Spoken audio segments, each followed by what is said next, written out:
credible source tonight, you certainly won't be disappointed. Alongside Dr. Kelvin Daly. Panic and fear, uncertainty that is compounded by a leadership that appears unprepared, uncertain and indecisive in dealing with the coronavirus pandemic. And Tulu Weeks. Until God gets a hold of our Premier's life and transform him, he will go from bad to worse. We are tired of playing politics. We need to see policies that will change the life of people, especially those of us in the diaspora. Tell me. Carlisle, I want all women in this rally for change. Every Thursday at 8 p.m., you can be a part of this conversation by calling 669-7312. That's 869-669-7312. Also available on WhatsApp or from the diaspora 917-460-2187. Every Thursday night from 8 to 10 p.m. with host Carlisle Powell on 2020 Vision Radio and Facebook. Do you know what you're drinking?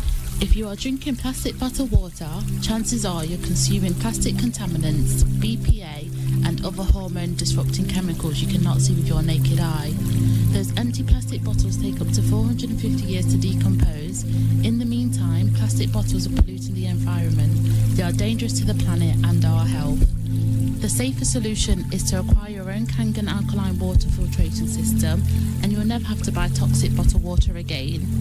Help save the planet and drink clean water for less than the price you'll pay for acid plastic bottled water over the next few years. The Kangen technology is the world's most popular, most acquired water immunizer. For more information, you can call or WhatsApp us on 917-207-1307. That's 917-207-1307. Change your water, change your life. Pico, the way to go for residential, commercial, and industrial wiring, data, security, UPS, and generator installation. When you need electrical work done now, done right, done at an affordable price, contact Finney's Electrical Company. Call or WhatsApp 665-1916 or email pico_1166@yahoo.com. Pico, the way to go.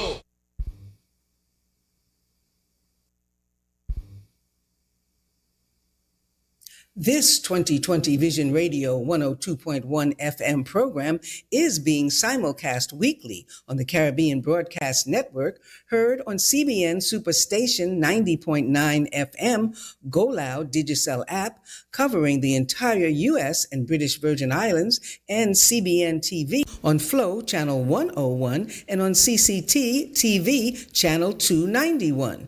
We do appreciate our U.S. and British Virgin Island listeners and viewers joining us for these informative and entertaining programs on 2020 Vision Radio and 102.1 FM. The views and opinions expressed on this program are strictly those of the participants and do not represent those of 2020visionradio.com or Tell me what you want, please. Tell me what you need. Tell me if I'm good enough for you, good enough for you, Tell me what you want, please. Tell me what you need. Tell me if I'm good enough for you, good enough for you, Tell me what you want, please. Tell me what you need. Tell me if I'm good enough for you, good enough for you, baby. Tell me what you want, please. Tell me what you need. Tell me if I'm good enough for you, good enough for you, baby. Tell me what you want, please. Very good evening to your listeners out there on this day before holiday. It's the day before Independence Day, Independence number 42 in St. Kitts and Nevis. And so tomorrow is a holiday. And we are going to be here tonight to talk to you and to tell you all kind of things. I should tell you that a little earlier I saw a whole big pot of soup coming in. Normally when you see that pot of soup, it means that we'll be doing overtime. And so we will be here. We have food. And the person who called me this morning said, want some overtime. And you always said that you're hungry. So we're going to feed you. And so we want to say thank you. And we are quite happy to be with you tonight. Good evening, Tulu. How you do? Good evening. I'm doing good. I'm blessed. I'm happy to be here again another Thursday evening. Thank God for another week. Let me say good evening to those who join us on a regular basis. A special good evening to the clans of those of the Nevis Reformation Party who are part of this independent preparation for us. And so we thank God for them and for those who came behind and built on what they left behind. A special good evening also to my sister Janet and Sylvia, Valerie. Hi to my nephew Kyron, to Helena, to Romello, Elvan, Ellie, Lavanda, Rhonda, Cheryl, Deborah, everyone else. We're happy to have you. Call up a friend, call up a neighbor, someone who you know are critical of this program. Tell them, listen, tune in, pay attention. You will learn something. And good evening to the farmer among us, Dr. Daly. The farmer? Yeah, I try to chuck in a few things, but you have more experience than me. How you do? I am a chatter squatter. Because a certain lady has been telling me she called you to get some fruit, and you wouldn't come. I went. Oh, you went? Okay. Because she keep on giving me messages. And she told me, you just miss Carlisle. Okay, then. I vex you missing because here you talk about your big farm and me give you fruit. So I am grateful that we missed each other. Yes. Well, let me say good evening to all those who have joined the conversation here on another rainy evening here in Charlestown. It has been overcast most of the day, but the rain is finally coming, thank God. It's been very dry. But to those on FM, YouTube, Twitch, and of course the Facebook feed, good evening to all of you. And those, of course, my good friends over there in St. James, Max up in Westbury. We have up in St. James, we have Bose and Gary and Turkey. And of course, my brothers, Hugh down there in St. Croix, Carl in Atlanta, my brother Denny, his wife in New York, my sisters, even and Judith up there in Connecticut. And of course, my brother right here on Nevis, Othniel Daly, Reverend Othniel Daly. I like to say Reverend Othniel Daly because, you know, he is. Not only that, but you see, I tend to be the black sheep. So we need a white sheep. You need to shift. He is a white sheep. Amen. Hallelujah. Somebody had to be. So that's it. And I'm saying good evening as usual to all of Maria's children, Mary being the first, and of course John, her husband. They've been together for a very, very long time, and I want to reach out and say good night to the Ishmaels, to my big brother Everett down there in Tortola and his lovely wife Heather and the rest of the family, of course. And then to Glenda across there in St. Thomas. We spread out. So Glenda is in St. Thomas with two of her children. Shamari, of course, is over there. And my lovely, lovely, lovely niece, who is back in St. Thomas. I want to say good night to you. Good night, of course, to Mervet in New York. And then let me say good night to Trevor and his family who are here in Nevis. And I want to say good night to Shireen and her son. Hope that you're doing very well. Alan and Dahlia, good night to you. Hope that you're good as well. And I'm looking forward to having a nice little chat with Alan next week. We're doing another Powell Overload. So I'm looking forward to chatting with him. And already he's doing one whole ton of research. Alan, we're not doing any overtime. Okay, and of course I want to say a good evening to Mrs. Jeffers, who is always beside her radio and tuned in and ready for Tell Me, and to the Farrells up there in Church Ground as well. Good evening to you. Hope that you're doing well, and we should be here tonight for a lovely, lovely show. It's the day before a holiday, so we're not in a hurry to go any place. No work tomorrow, And so we'll be having some fun with you. We'll do the birthday list, and then we'll come to some housekeeping matters that we want to take care of. So let me go straight to the birthday list and punch up. And today is the 18th, and Corinne Liebert is celebrating today. Tomorrow, Ali Gilbert will be making, I think he's about 70. She looked that good. Yeah, Ali Gilbert will be celebrating tomorrow on Independence Day, and she shares that birthday with my good cousin Dumpling and Smokey. Remember Smokey, the taxi driver? Yes, they celebrate tomorrow. On Saturday, we have Patrick, who most people would know as Globe. You call him by his right name, people might not know, but if you say Globe, everybody in Nevis know Patrick Globe Hanley. And so he's celebrating on Saturday. On Sunday, Sir Curtly Elcon Lindwall Ambrose will be celebrating. And joining him in celebrating will be Charmaine Hanley as well. Wayne Jeffers is getting greetings from his son and of course from Karen and the rest of the family. Sharnette is making a birthday as well. And Sharnette is getting birthday greetings coming from her mom and her dad, and also coming in from Drisha and Leosha, her twin girls. Okay. So all of those greetings are coming. Shannon Tyson. Sharnette, the same one. Okay. Yes, same one. And then let me get down to Monday. On Monday, we have Deidre Walters. And Doreen over at the post office will be celebrating on Monday as well. Velma Paris will be celebrating on Monday. And then we have greetings going out to Zania Parry, coming in from Ophelia and Karen and all your aunts. And of course from Auntie Susie as well.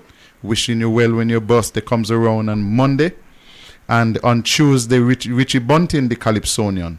My good cousin Lorna Powell, Heather Griffin, and King Sandopi will be celebrating on Tuesday. And then on Wednesday, we have Chevon Chev Lewis, who will be celebrating a birthday. And as well, celebrating a birthday on Wednesday will be Candy. Those are who I have on the list. I see that Ivor just posted that his daughter Brittany's birthday is today, and another daughter is on Saturday, Ciara. And we also saw something from Tamaki. Tamaki said he forgot today his anniversary. Who Tamaki remind you of? Look in front of you. No. He don't forget his anniversary, but he forget everybody's birthday. Cannot forget anniversary. I remember that every day. Tamaki is living dangerously. Dangerously. So he forgot? He forgot today is his anniversary. Tamaki, you have to make sure that you call now. Call, write, say that Carlisle and Tulu and Daly had you busy. Use any excuse that you want to use. You call our names, and we're going to take the blame. Yeah, we tell them you were distracted. So to Marky and his lovely wife, who I've met a couple of times, happiest anniversary to you, and of course to the daughters of Ivor Henry, one of our most ardent listeners and contributors. His daughters, Brittany is today and Ciara tomorrow. Saturday, sorry. My brother Kenneth had a birthday earlier this week, sometime earlier this week. Monday, Tuesday, Wednesday, somewhere there. Oh, Lord. Why do you bother? Why do you bother? Because they want to know that I remember that they have a birthday. I don't have to remember the day or the date.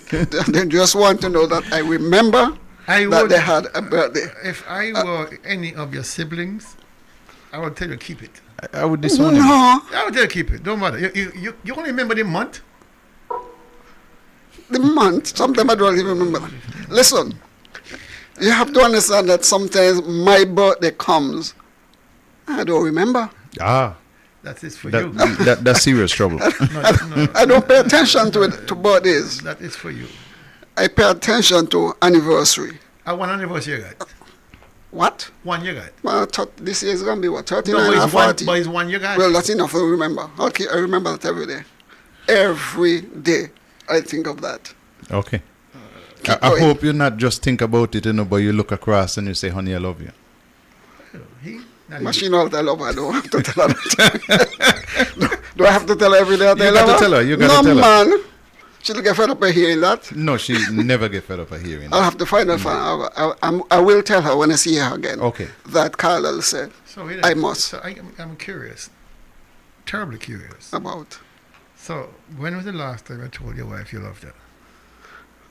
Maybe yesterday. Okay, that's all right. That's acceptable. Man, I thought you were talking last year. No, man. Okay. We'll take that. I'll take that any day. She hears that pretty often. Okay, good.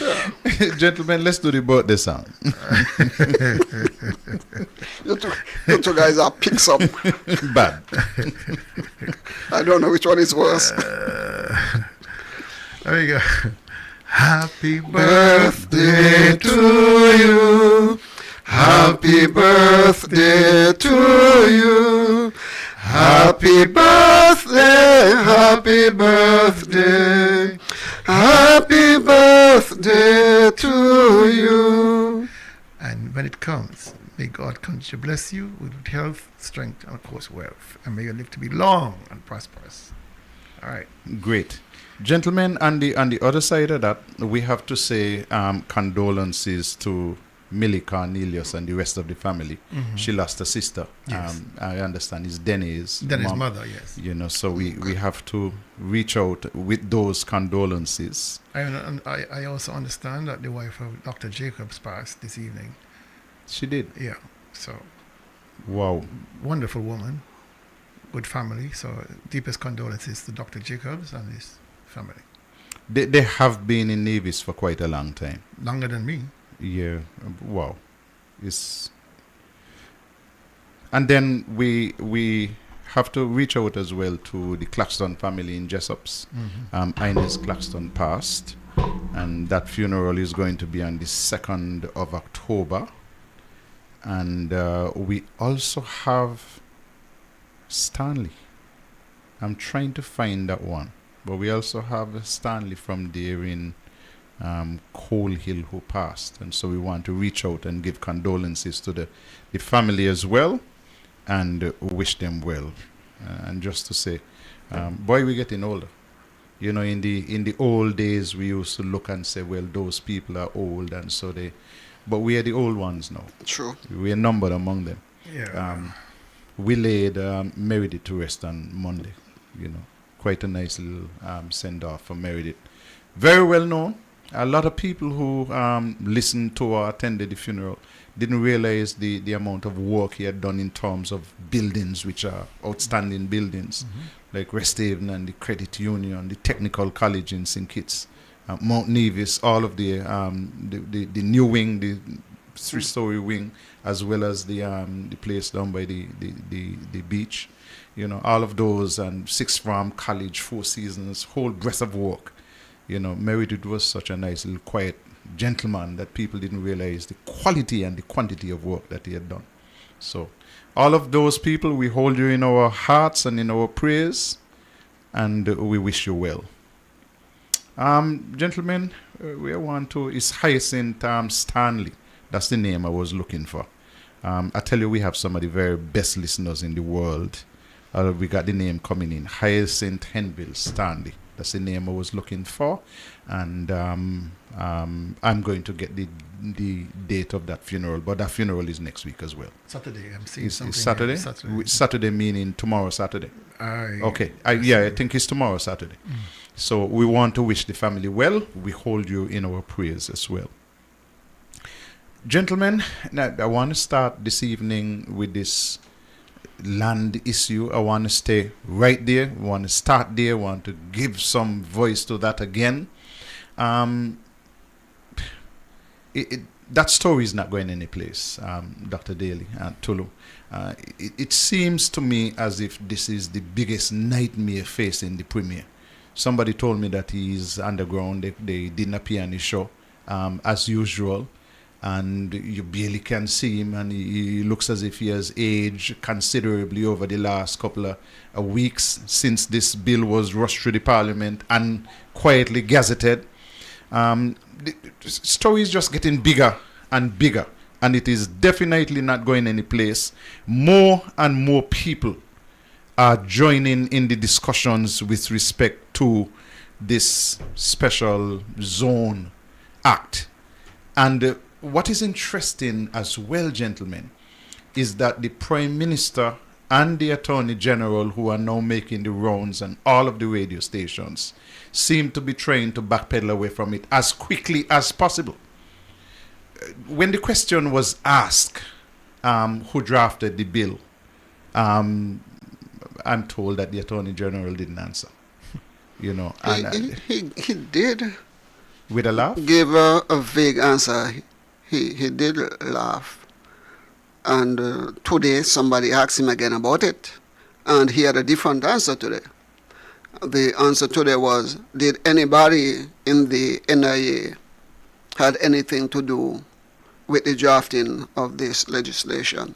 And his answer was no. But the answer previously was, we found out that persons in the Premier's ministry, the legal department, had some sort of discussion with them when they drafted together. And so you listen to the Premier, you listen to the Prime Minister, and you listen to the Attorney General, and they're not in sync with their messaging. And yes, the Attorney General wants to pull himself out. He don't want to be mixed up with this. The Prime Minister do not want to be mixed up with it.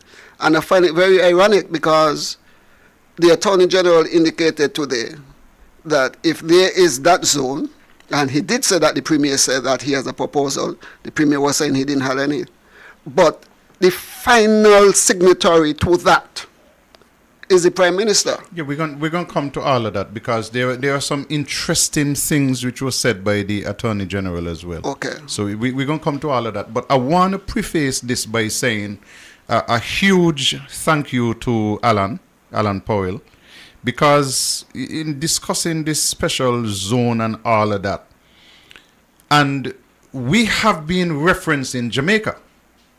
Both the Prime Minister and the Premier have been referencing special zones in other areas of the world, and they have included Jamaica. So Alan went and did his research and sent me something. Hold the calls, please hold the calls a little while. We'll come to the phone just now, but just hold the calls a little while. Alan sent me something.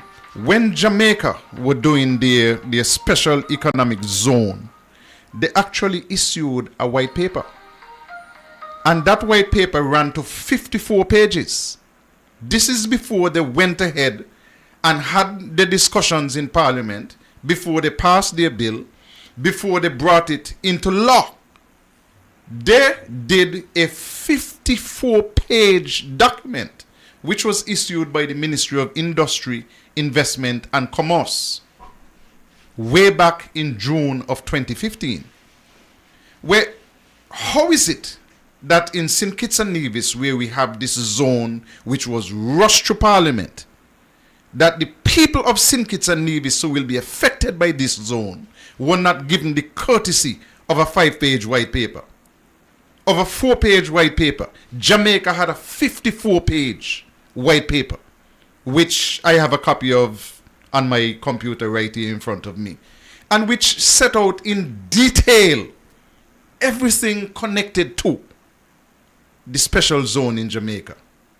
In St. Kitts and Nevis, I am not aware that there was one town hall meeting, that there was one public meeting, that any white paper was issued, that do you see how the Attorney General and the Prime Minister and the Premier full speed and radio stations, that any one of them went on a radio station to explain this special zone. But this has been dropped on us.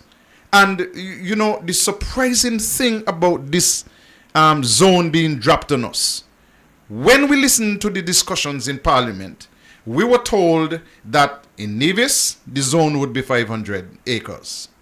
We were told that in St. Kitts it would be 750 acres. That came from Mark Brantley. So those are the numbers that we had in our minds. That didn't come up in the committee stage. That wasn't passed into law. And Mark knew that that was not passed into law, because when he was asked the question about the acreage, he said no. Those numbers, 500, 750, are not in the bill. He knew before it was gazetted. He knew. He was in Parliament. Give him credit for that. But the problem is, in listening to the Attorney General, the Attorney General is giving us the impression that there is not going to be any such zone in St. Kitts that he's aware of.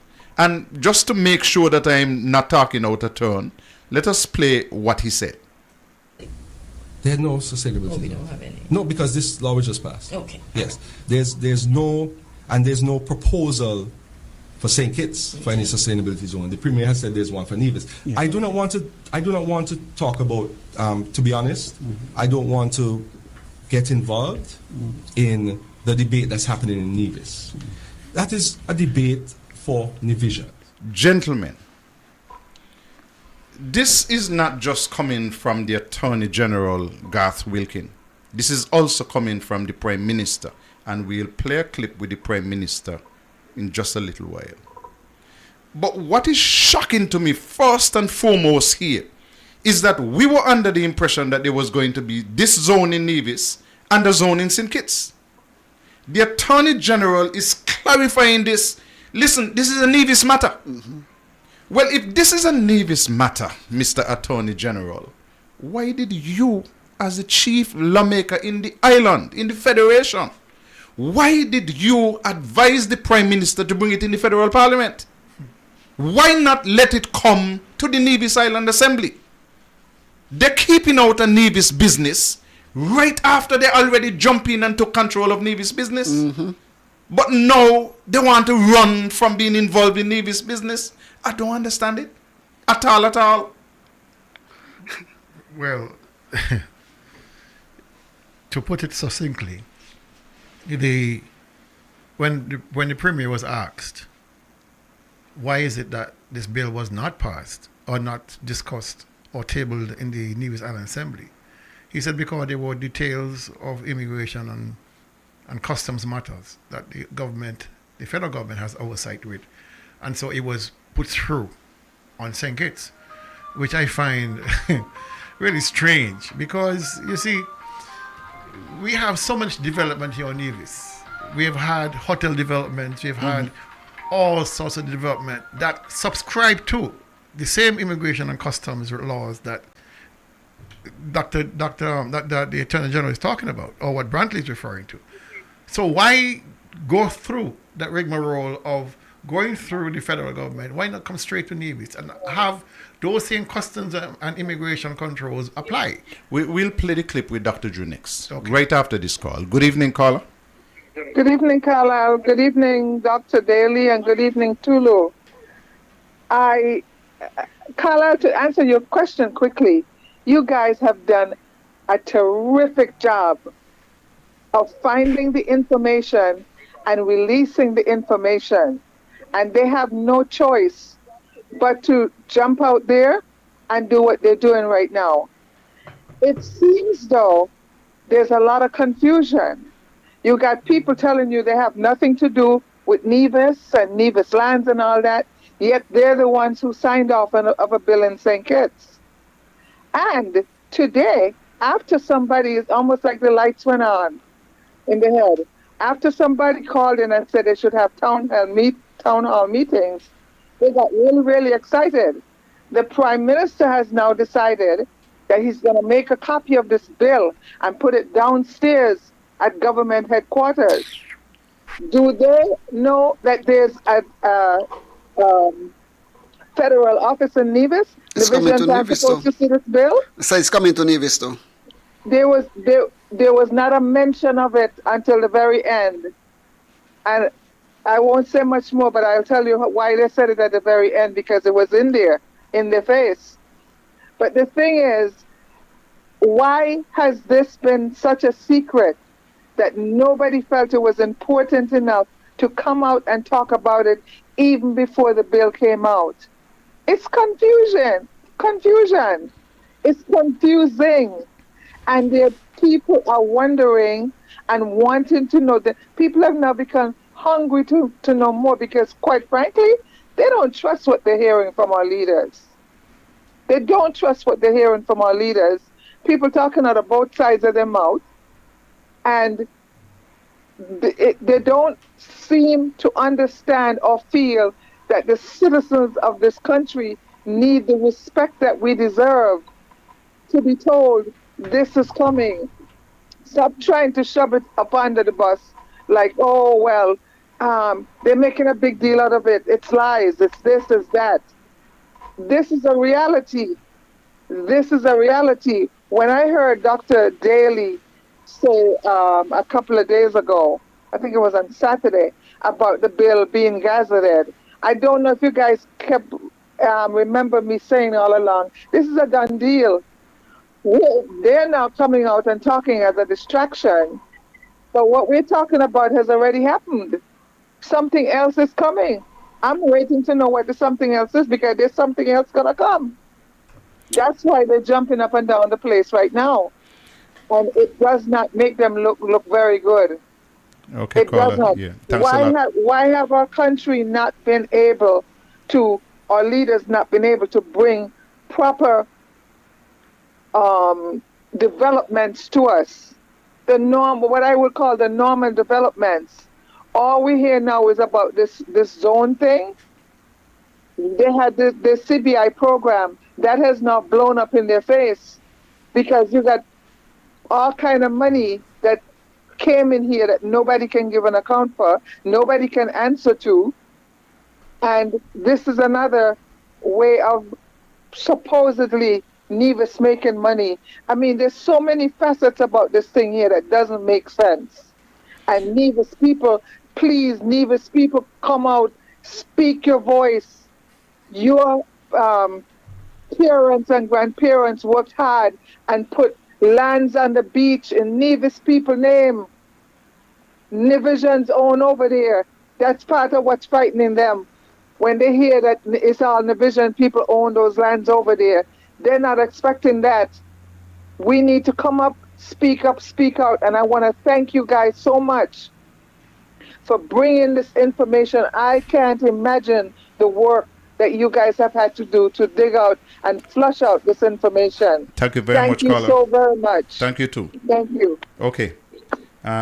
Gentlemen and listeners, hold the cards a little bit, because we want to get into some stuff here.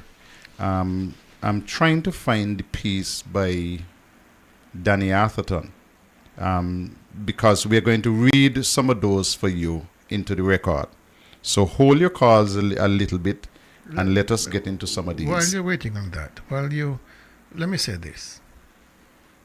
What we are witnessing is a deliberate attempt by the federal government, including Dr. Drew and the Attorney General, to narrow this very large and complicated argument down to one argument about the fact that these lands are on Nevis. That's it.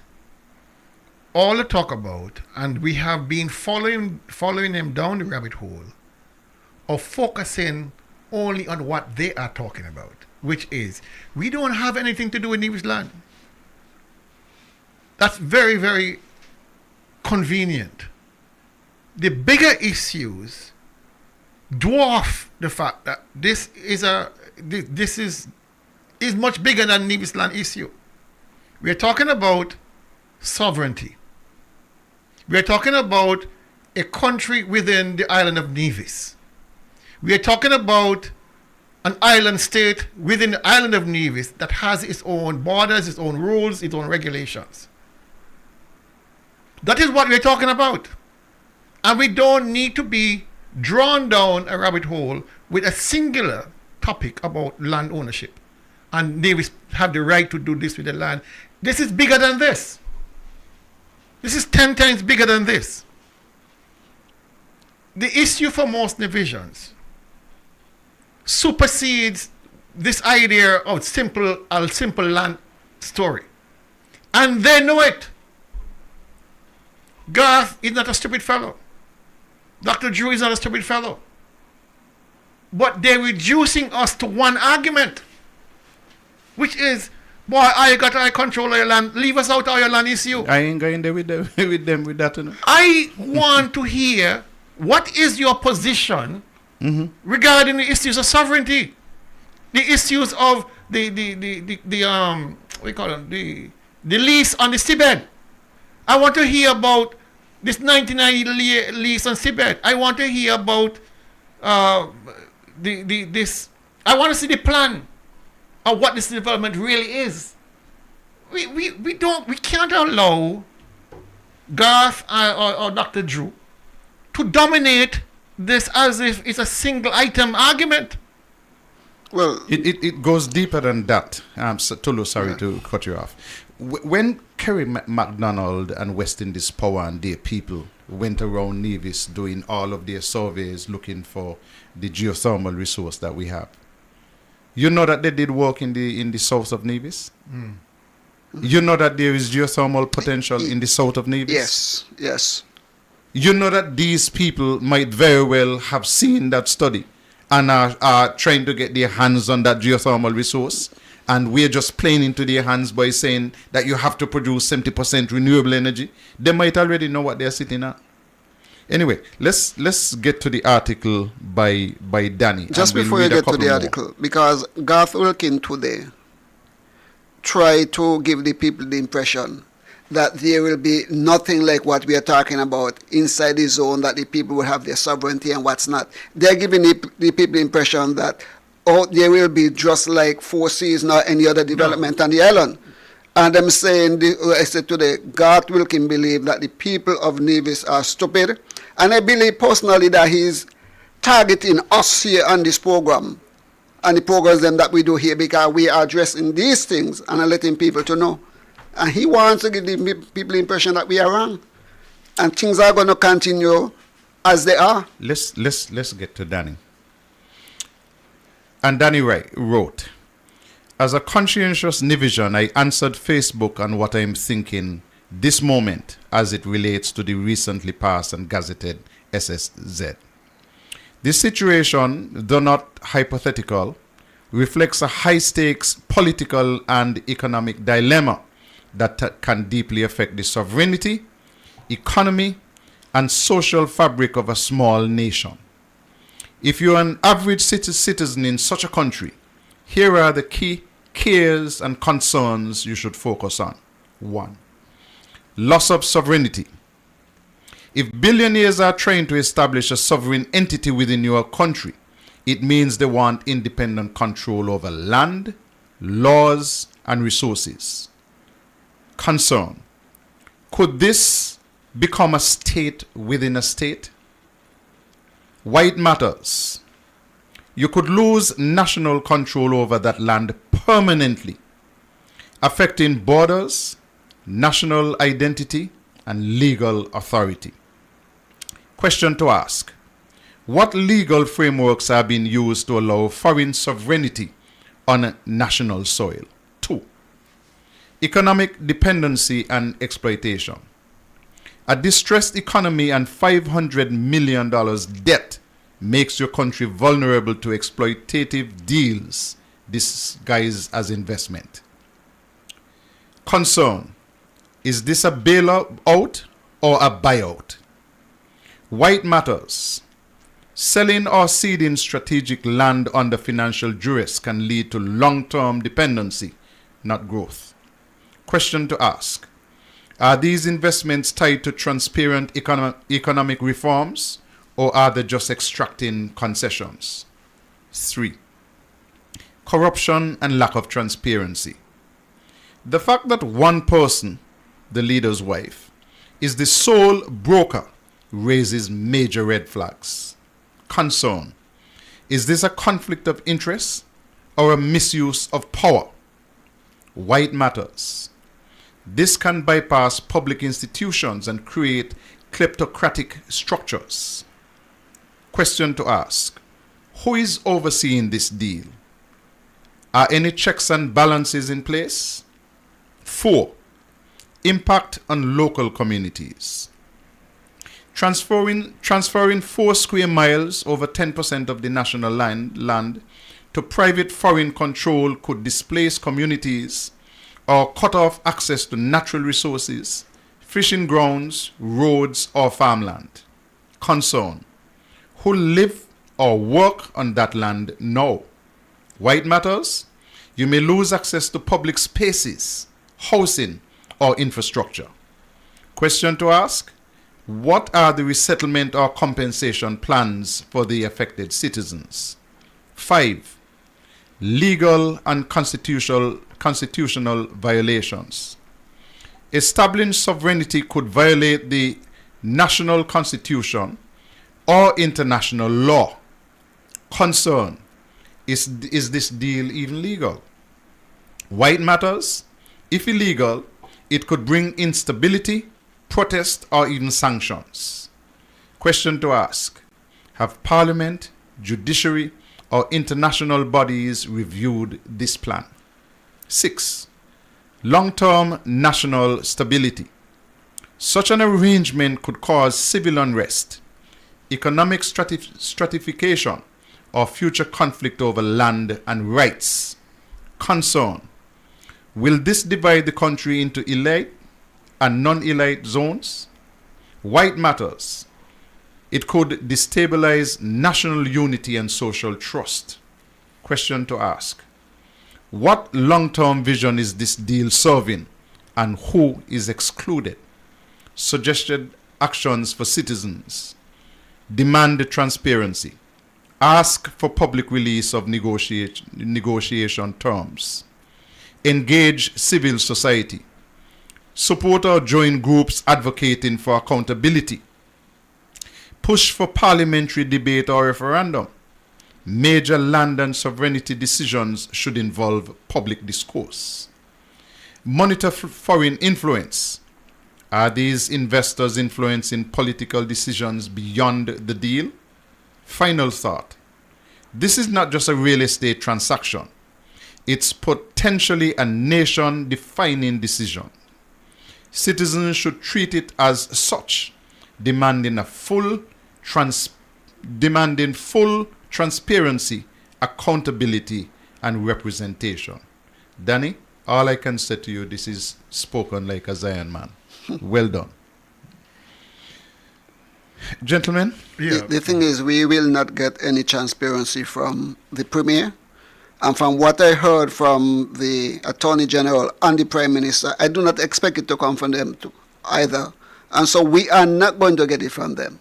I want to go back a little bit to the issue of the laws. The reason why Mr. Brantley said the bill was passed in the Federal House. And to repeat, he said it was passed in the Federal House or tabled in the Federal House because the federal government needed to input on the immigration and customs part of it. Fine. If that is the case, that the federal government needed to put in their 2 cents,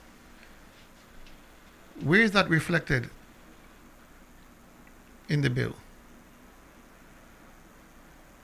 Because there seems to be a conflict, because in the bill it speaks to a society that governs itself. They have their laws, they have their regulations, they want to regulate themselves. They don't want any government interference whatsoever in their dealings. So how exactly are these two opposing views to be rectified? We don't know what they are. And it goes back to the point of having an inclusive discussion much long before this thing ever came to a vote in Parliament. Mm-hmm. They never counted on opposition. They buried this bill between 2 other bills, hoping that nobody would notice. And for a lot of people, they did not notice. But we, Tulu, predicted that this bill is going to come. Yes. It has to come. a good month before the bill came, we predicted right on target that this bill has to come. You said it will come. It will come. It had to come. And in reading this bill, you realize that what Mr. Wilkin and the Prime Minister is saying that we are lying about, that we are misrepresenting the authority of the federal government in terms of matters of immigration and customs and all that. Why was it necessary then to put it in? Why?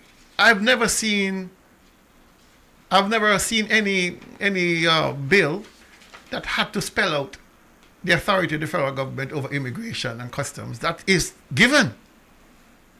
That is given. That is part of who we are.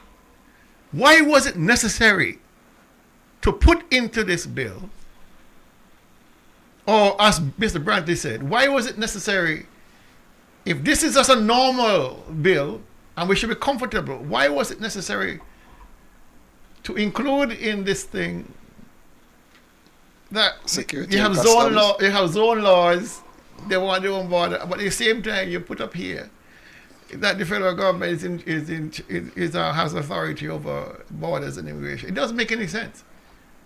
It's either one or the other. Right? So I don't understand why Mr. Wilkin is persisting. And again, it goes back to this notion they have that this is a singular issue. You are passing legislation that will park 10,000 settlers on the southeast of Nevis, who by all expectations will be economic citizens who have the right to vote. Wow. And we on Nevis is hearing from the Attorney General, this is a good bill. Nothing to worry about. Nothing to see here. Leave us out of the long argument. Mr. AG, this is bigger than the long argument. This goes to the very heart of our identity politics. When you park 10,000 Europeans and Americans and British people on our southeast, what become of us? I bet you 95% of them will have a different color to us. More than that, right? A different philosophy, a different idea. And if these people are the kind of libertarians that they claim to be, they are going to be expanding out of that zone. They're going to be wanting to be taken over our country. I mean, this may sound hyperbolic, but these are the realities. If you look to see what happened elsewhere, like in Rotan, in Honduras, they started corrupting the government with big money. And so getting preferential treatment for this, exclusivity for that, control over this, forcing out communities, displacing communities. Because when you got that kind of money, and money is no object to these guys, you're going to want to take it all. You're going to want it all. And this is what Drew and them are failing to address.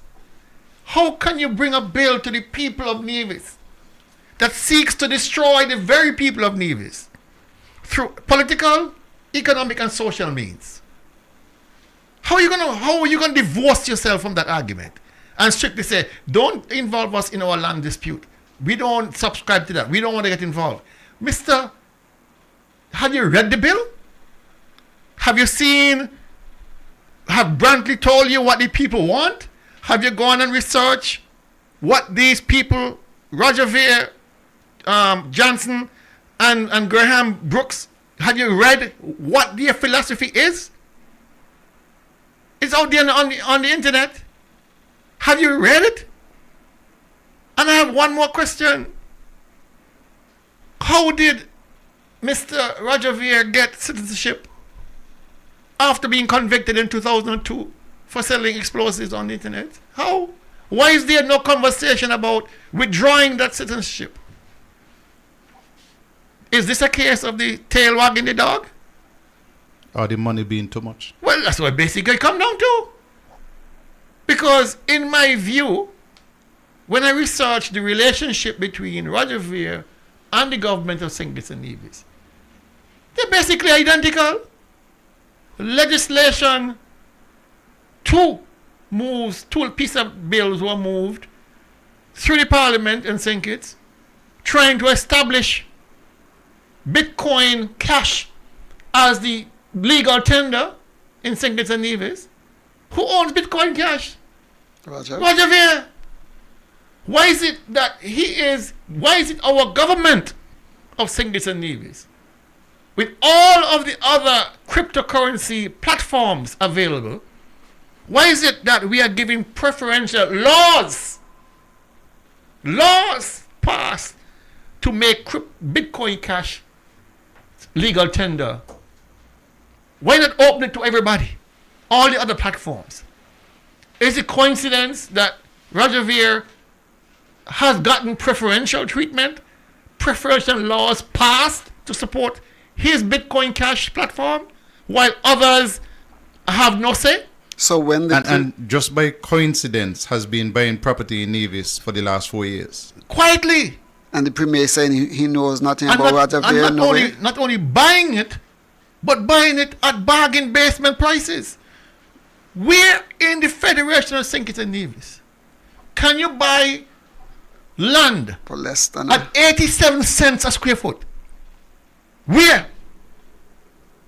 This level of corruption permeates every politician in St. Kitts and Nevis in this government, opposition and sitting members. They're all compromised, because how else would you have the AG out there running helter-skelter to convince people this is a good idea?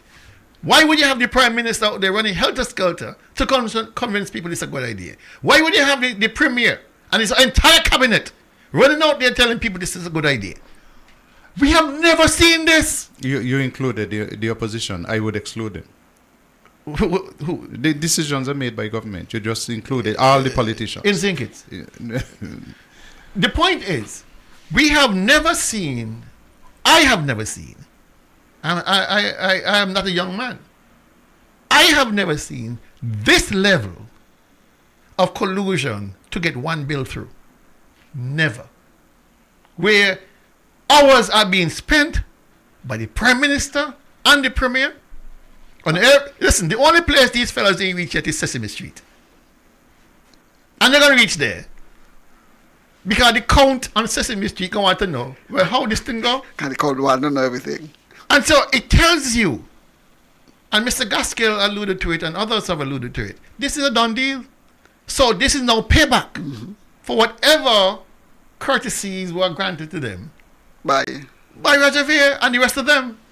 Because you can't tell me, you cannot convince me that they have no knowledge of what this development is all about. You can't convince me that they have not seen the literature of what these guys want to establish. You can't convince me that they have no concern over the 10,000 settlers that are supposed to come to Nevis and all the interruptions that they're gonna cause. How do you then square that circle and say, listen, this is simply a land matter. It had nothing to do with us. But forgetting all the other issues, I want to ask the Premier one question.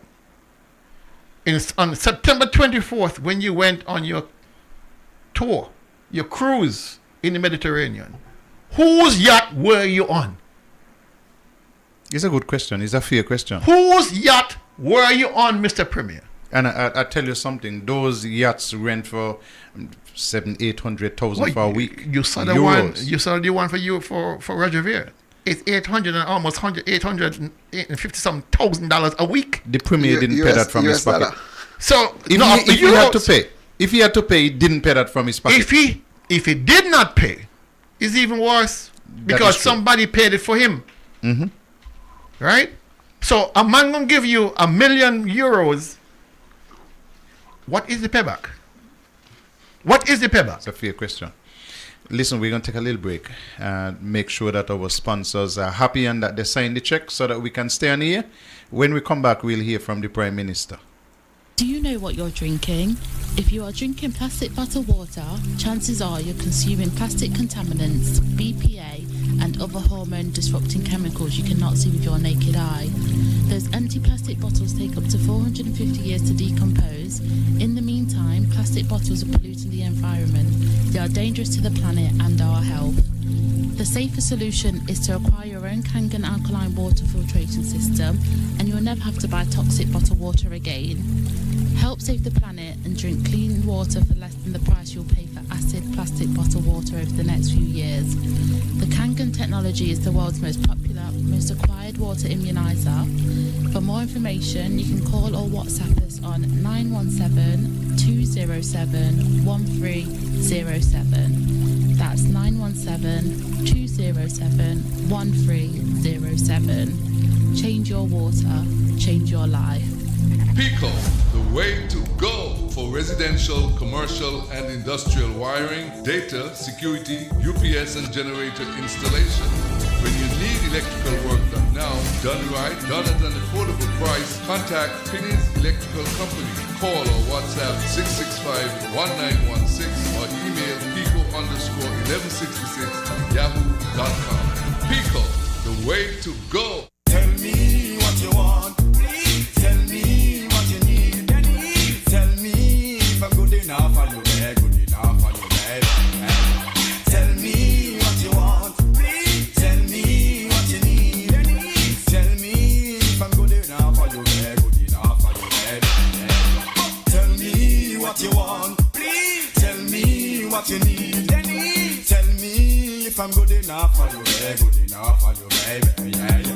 Tell me what you want, please. Tell me what you need, please. Tell me if I'm good enough for you, good enough for you, baby. Tell me what you want, please. Tell me what you need, please. Tell me if I'm good enough for you, good enough for you, baby. Tell me what you want, please. Tell me what you need, please. Tell me if I'm good enough for you, good enough for you, baby. Nice. Thank you very much, Beanie Man. And we are back with you. And listen, maybe we go all night tonight until tomorrow morning because a lovely lady brought food. So we got 2 sets of food. And so we have no excuse. Gentlemen, I heard the Prime Minister defending the whole idea of the land being a Nevis matter. But he's a grown man. Let him talk for himself.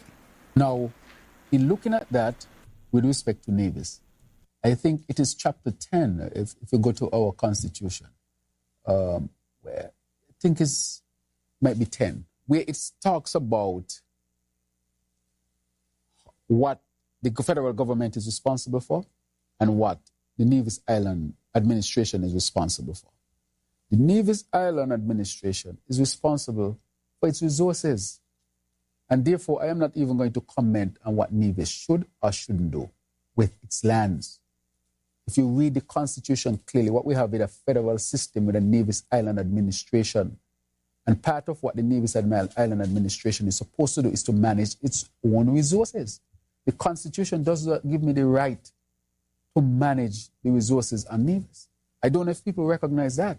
So sometimes I see people trying to pull me in. You can't pull me into Nevis affairs.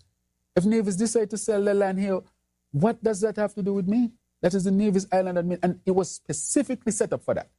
In 1980, when the election was had, Labour Party won the most seat in St. Kitts.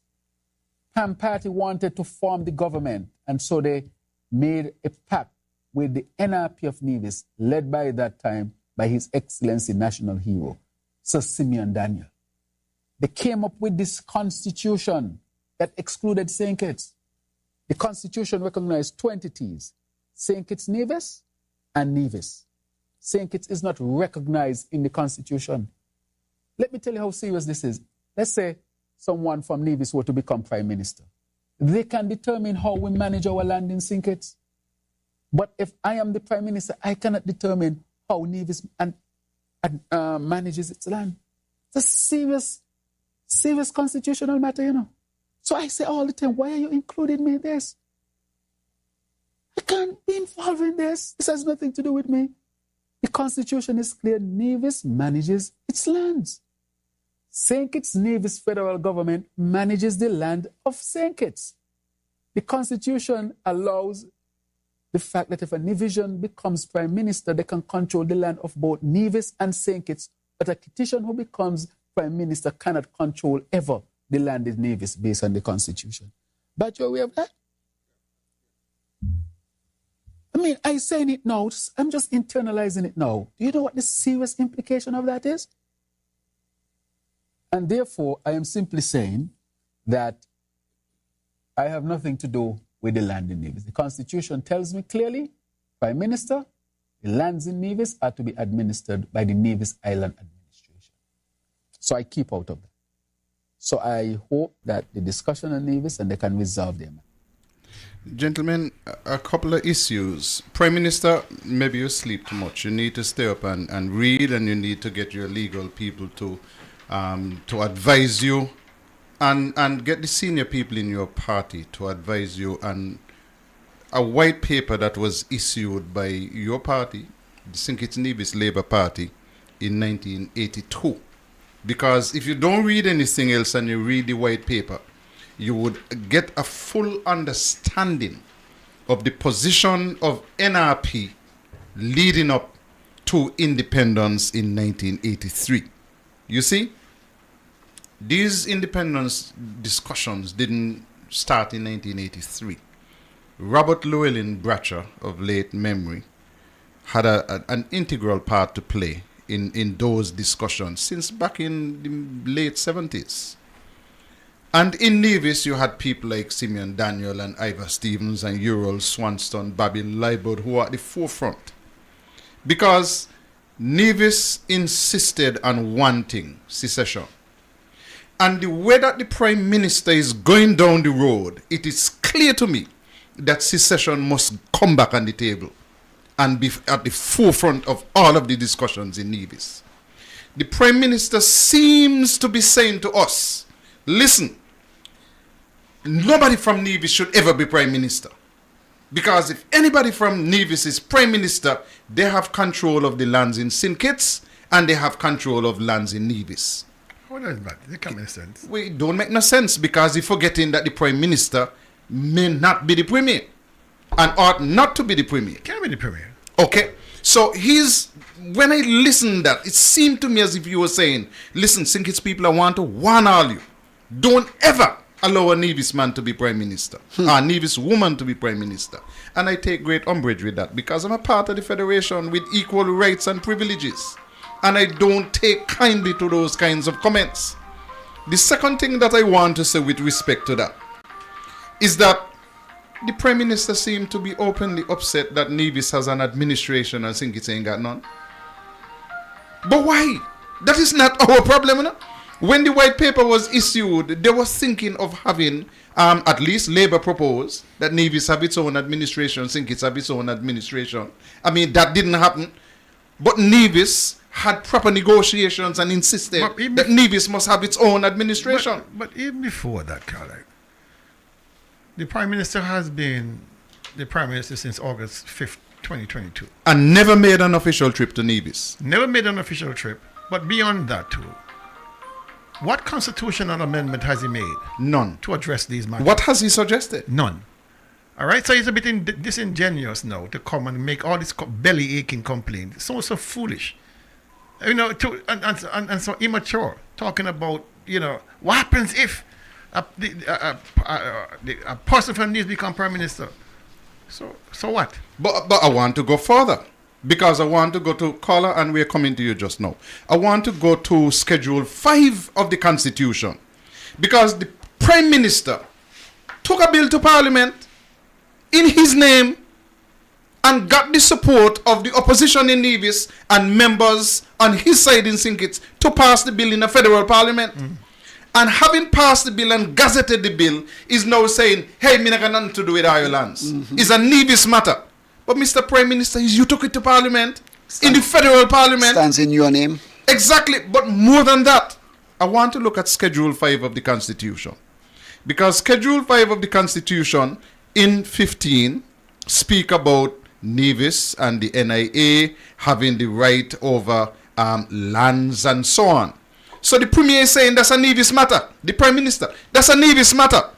But Mr. Prime Minister, 16 speaks to the manufacturer of electricity. A Nevis matter. A Nevis matter. But he has. But they have moved a resolution in the federal parliament, which in effect gives them control of geothermal. So how come he's not keeping out of geothermal, but he's keeping out of lands? Let me see if the caller is online. Good evening, caller. Caller. How are you, sir? Good night. It's a great night. Tolo Good and night. Daily. We gonna bang them tonight. Caller. That man so like that man named Crazy John, so I know Dongy and Daniel man. Craziness, this guy talking. Hear the guy. That guy is the Prime Minister, I think it's Nevis. Well, it ain't come so to me. Caller, all I got to say tonight, see? The executive in the party, please to advise Janice Daniel to come down here at the rally. He done in it. He done went in the federal house. He right in it. He right in Nevis business. Where the warrant for? He done start. Please to come down here, let me do something on Bank Street. Because the Nevians them down here who leave Nevis long time, they want to hear more about these land. Because half of them won in these land when they was young. He done in it. And they're going to get out of this. Because this morning I hear Gat and Win FM. And any answering the questions them. Gat like he want go beyond the horse. They can't get over poor people with these kind of things. The best thing they could do for themselves and the public is come in a forum, a public forum. Let me bang them out, let me rinse them. We got them according to Walford at the ton. Henry Bone. He better go find Henry Bone and understand the law. Have a good night. Pull up. Have a good night, this sir. country. I think it's unfortunate that former Prime Minister Timothy Harris wasn't in Parliament, but he had a response, and I think it's 7 minutes after 9. It's a good time for us to play the response. Well, my own view is that Dr. do tell so much lies that he don't know when to tell the truth. He's in a habit, really, of telling lies. And really, it's two lie, and this lying makes sense. Because if it is that he says he don't want getting a Nevis business, why he didn't tell Mark that? Why you brought the law to the federal parliament? If it is Nevis business, if section 37, as he says, say that is a Nevis matter, well, leave it to the Nevis administration and its assembly there to deal with that particular land matter. You see, the mess now hit the fan, and he recognized there is a problem. The bill was brought by Dr. Douglas, not Dr. Douglas, sorry, Dr. June. It was supported by Dr. Douglas, and it was supported by Jeffrey. The man who seconded the bill was Mark Brantley. As soon as you finish moving the bill, so he didn't want to be late, but he's moving it. It is in his name. You see the calamity? You see the foolishness he's telling sensible people. It is Nevis matter. But how you bring it down here in a sentence at the federal level of the parliament? You move it. Mark seconded it. Eric spoke on it. And Alexis spoke on it. And on the other side, it was you, and it was Douglas, and it was Hanley who spoke on it. Most of the other government members, really, they had God and the usual free-for-all to draw your heads around the country. So they weren't there. But that is how the bill got passed. The government did not have 7 members present to give itself a forum. So they called the meeting knowing that Mark will come down because Mark wants the bill. But Mark was doing a smartness. Let it look like it is a federal matter. It's they dealing with. So when the mess come out now, you could say, well, we ain't got nothing to do with it. But alas, the truth has come out. They're about smarter themselves. Yes. And that is a bad bill. It's a bad bill. Because, this was a challenge Batch faced, Batch had faced a situation in our country where all the estates were up for grabs. People had begun to sell lands.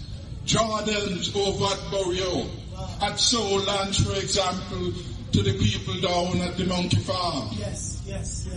People were beginning to sell piece of what they call their private turf, and but to recognize that the country would not be able to develop properly if we allowed these people to just profiteer. And he went to the parliament. In fact, he had identified 3 critical things, I think, for the 1975 election. One was that we will go into independence. The second one was that we will acquire the sugar estate. Had he not acquired the sugar estate, we would have never get a piece of land for ourselves. That is what government has to do. Protect the interest of the majority of people, especially those who are vulnerable. That is how we begin to get land. That is how proper housing development began to take place. That is one of the reasons too. When I came to office, I spent $408 million to buy back land from the National Bank, which Douglas had yielded on the so-called land for debt swap. That is why we were able to get a community center in Atlas, because we took back the land from the bank, paid it. That is why we were able to start housing development at Atlas, because we paid for the land. That is why we were able to have B and Daniel become interested in housing and other development at Brighton, because Harris government buy back the land. That is why we were able to get new projects over in constituency number 4, because Dr. Harris government took back the land. And we did all of this on behalf of the people. And when we exited government, having spent $408 million, and this is how we get lands in Keon, all the court is going to live, we bought back that land. That is what happened. That is where the transformation and development of the country is taking place now. Because we had division, and we understand without land, you're at risk. Every citizen has a right to a piece of the rock. Every citizen. And the nationalization of the land and the subsequent payment for the land allow us to do so. These things that they are now attempting with sustainable zone is to take us backwards. We have a few people coming, they figure they have money, and we don't know money and we don't know value. No, they don't know value. So we will sell them. They will buy up, and then they lock us out. Interesting comment, Dr. Harris. Is a pity you were not in Parliament to have those recorded in Hansard. But interesting comment. I want to jump straight to a point that he made. And I'm making this point because when Dr. Timothy Harris spent $408 million, more than likely of CBI money, to buy back lands in St. Kitts, Alexis, Eric, and Mark were part of the cabinet. How come they couldn't get Dr. Harris, you're buying back land in St. Kitts? Yeah, we want to buy back land in Nevis too.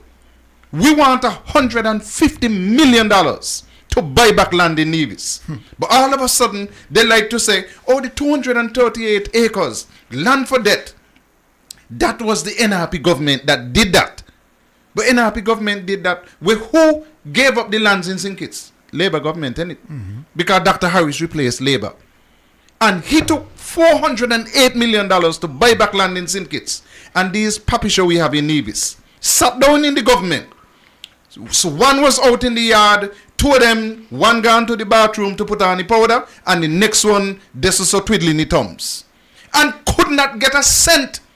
They should have been able to say to the people of Nevis, those 238 acres that were given to National Bank, a state institution, majority-owned state institution, as land in exchange for some of our debt. We bought back all of that. We got $150 million. Timothy Harris just said on the record, he spent $408 million. And these publishers in Nevis could not get a square foot, couldn't get $1 for a square foot. But they want to tell people now, that land, NRP gave it up. Labour gave up, Timothy bought back. I listened to Dr. Harris speak, and I couldn't find any wrong in what he said, because Dr. Joe cannot divorce himself from something he created. Can't. You can't. And if your only concern as a Prime Minister of St. Kitts and Nevis is that Nevis people should be arguing among themselves about the land, without, again, bringing into all the other ancillary questions about the settlers, about the objective, about the loss of sovereignty, then you're being disingenuous. Yes, practically said he has no interest in Nevis, in the land matter. Are you work it out up there? But on the land are people. Exactly. And on the land with people, you must have laws and regulations. You must have customs and border. You must have all this. So how can you separate them out? Good evening, caller. Carlo, I had to come back. Carlo, please play the tape with Sim Daniel where he tell the people in Nevis he had to buy land to make sure they get land. Play it. It's on the record. Since Timothy talk to. And who knows if he ain't get land too? If he ain't get money to buy land too. Because the boy can't be trusted. The $500 million where he get. He need to answer for that, and I pray morning, noon, and night that Janice gets his foot in the parliament, in the federal parliament, because we gonna razz him. Have a good night. Have a good night, caller. We say one more thing, caller. Just before that, we have no evidence anybody got any land. No. I just want to. Yeah, but in addition to the buyback of the land by Dr. Harris through National Bank, there was also a serious pay down on the debt. Mm-hmm. I think St. Kitts Nevis, from since 2015 to 2022, I think we had just about 60% GDP to debt.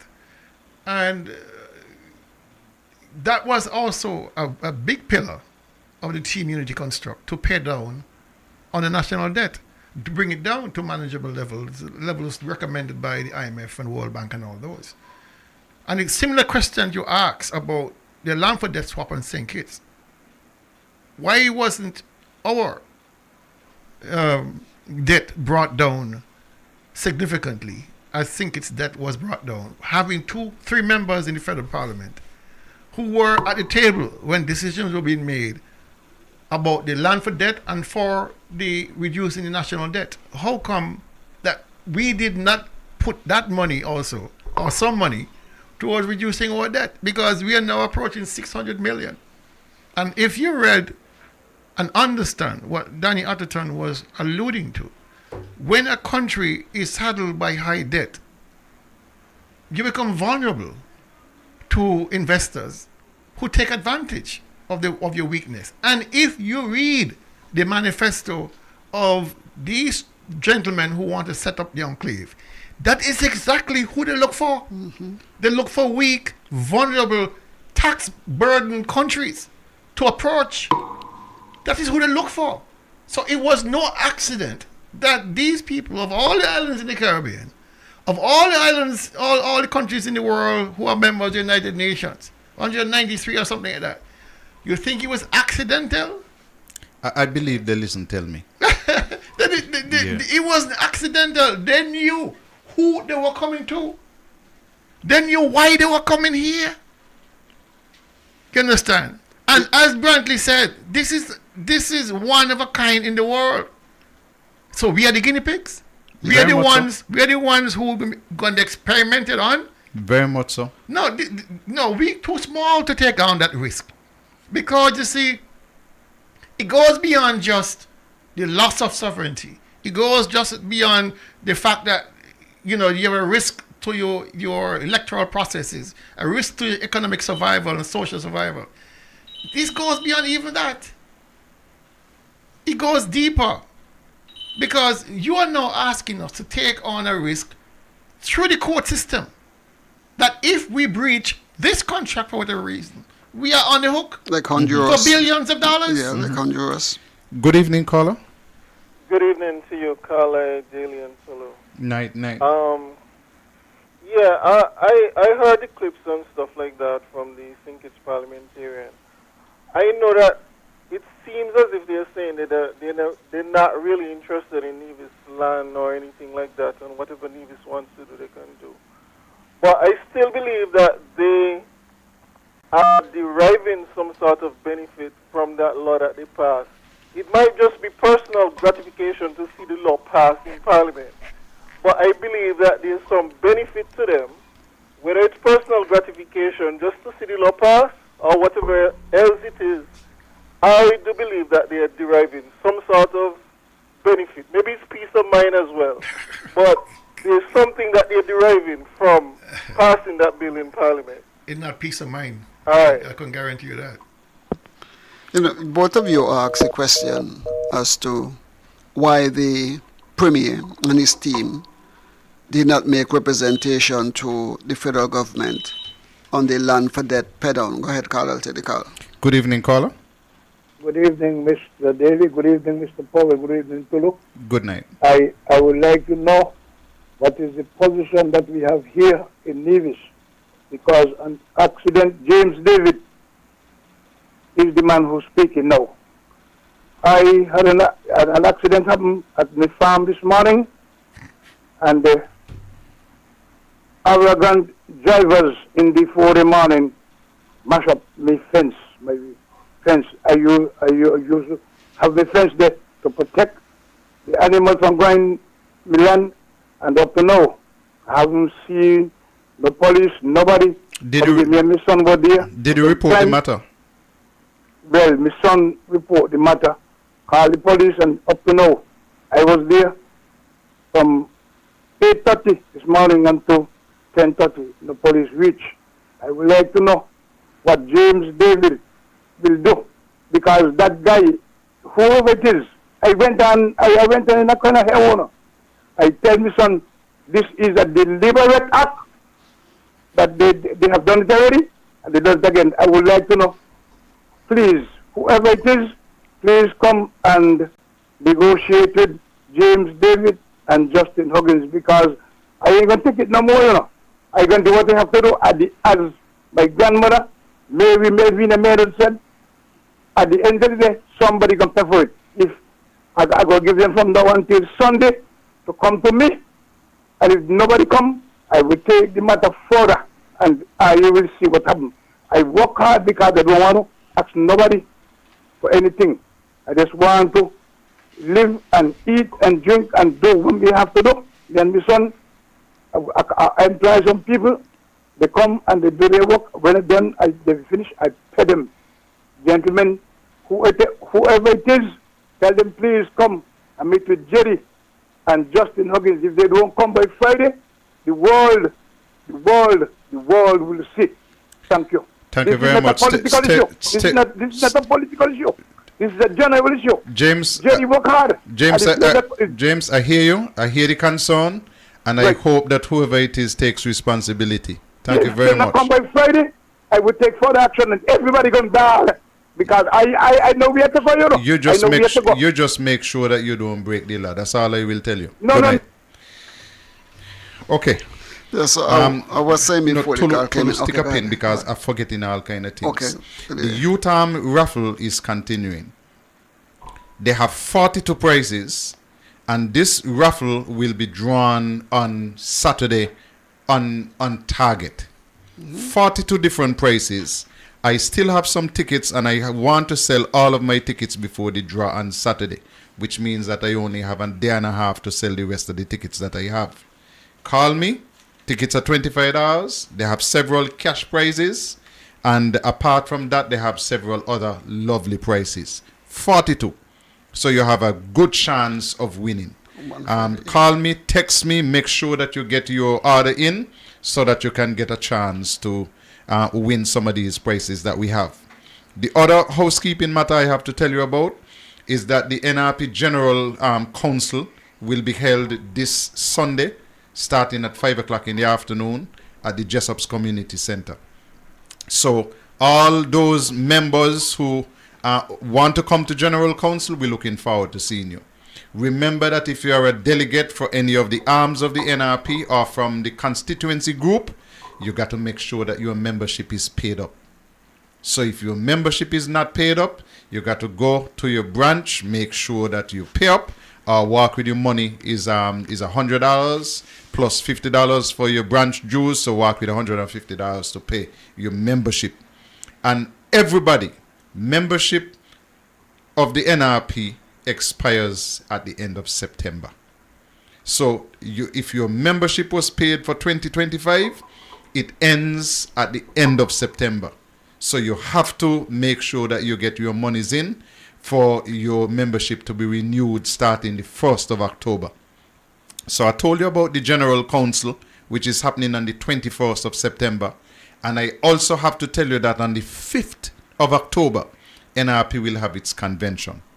So the 5th of October, convention, and that will take place down at NIPAC.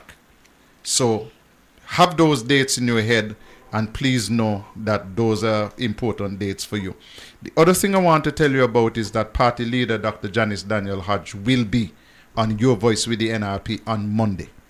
So Monday, Your Voice with the NRP starting at 8:30 in the night, and that is something that I want you to be prepared to listen to. And I just like how these are sinking, and you're getting so much information coming to you. Let me read something from Corey before we get back into the discussions. And Corey was very active today. The winners for the raffle. Oh yeah. Daily, you got it, and you got it close. I sent it to you. I know you sent it to me, but I have Corey on my phone, so if I take this off, I got to go scroll back to look for it. I'll get it for you. Okay. In the meantime, let me tell you that Corey did something with respect to Cayman and Nevis in terms of the special zones. And it did a nice little contrast. In the Cayman, they have oversight. In Nevis, we're not aware that we have any sight. We might be blind with our zone. In Cayman, there is a purpose. In Nevis, we're still looking to see what is the purpose. In the Cayman Islands, there is transparency. In Nevis, there is secrecy. They have an oversight board with checks and balances. There is no oversight board here in Nevis. They must be compliant with national laws down there in Cayman. In Nevis, these people have been given a free-for-all.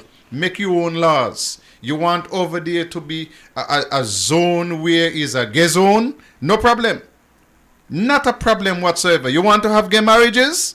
Don't matter if the rest of Nevis said that and think it so you can't do it. You in your zone, make your own laws because you're libertarians. You know, so give us the winners for the St. Paul's Raffle Daily. Yeah, we have 3 winners for the raffle that was drawn on Heroes Day. The winners are third place goes to Dwayne Brown. Mm-hmm. Dwayne Brown. I'm certain that Mr. Cornelius would have contacted them before, but just as a notice. So the third place winner, who won $2,000, is Dwayne Brown. Second place, which is $3,000, went to Tricia Brown. And the big money, the $5,000, went to another Brown, Nadia Brown. So the Brown swept the raffle on drawn on Tuesday, and we are grateful for the participation and all those who went and bought tickets. I have one other announcement. I was asked to advertise on behalf of the New River Farmers Cooperative Society. They're presenting Miss Earth Princess Pageant 2025 at NEDAX Cultural Complex. And the theme is Our Green Economy and Me. Just for $30, you can see 6 beautiful young girls competing for the title of Queen of this Earth, Miss Earth Princess Pageant. And you have Tahira Huggins representing St. Thomas's Primary. And she is sponsored by, let me make sure I get it right, she is sponsored by National Caribbean Insurance. Then we have Rain Incarnation. That's a pretty name, Incarnation Rain. And she is at Montessori Academy, and she's sponsored by Rodney's Cuisine. And then we have Portia Perkins. She's representing Charleston Primary, and she's sponsored by Nevis Cooperative Credit Union. And then we have Renise Hanley, Mott Cross Prep, and she's sponsored by Wilkerson Baco and Trucking. And we have Chazaria Taylor, Nevis Academy, and she's sponsored by SL Hospital and Company Limited. And last but not least, Renee Davis, Joycelyn Liebert Primary, and she's sponsored by TDC Group Limited. Wish them all well. Let's go to the phone lines. Good evening, caller. Thanks for holding. Good evening, gentlemen. Good How are you? Yeah, I'm fine. Well, really fine, not so fine. I was really disappointed today when I called into the show with the Prime Minister and the because they gave the impression, well, they basically said, well, I think it might have been the AG, who said that the discussions on Nevis are premature. There is no project before the government on this SSD. He obviously has not been paying attention to what the Premier has been saying. Because the Premier himself said that the developers approached him wanting 2,400 acres. Correct. Right. Not that they were going to get it immediately, but that he also said that they had enough to start. Okay? And that some 400 divisions are currently landowners in the area. Can you imagine 400 divisions? Yes, they may have land elsewhere as well, but 400 divisions can lose their land. Think, and when you say 400 divisions, think in terms of how many families that may be. Yeah, Okay? you have to extend that.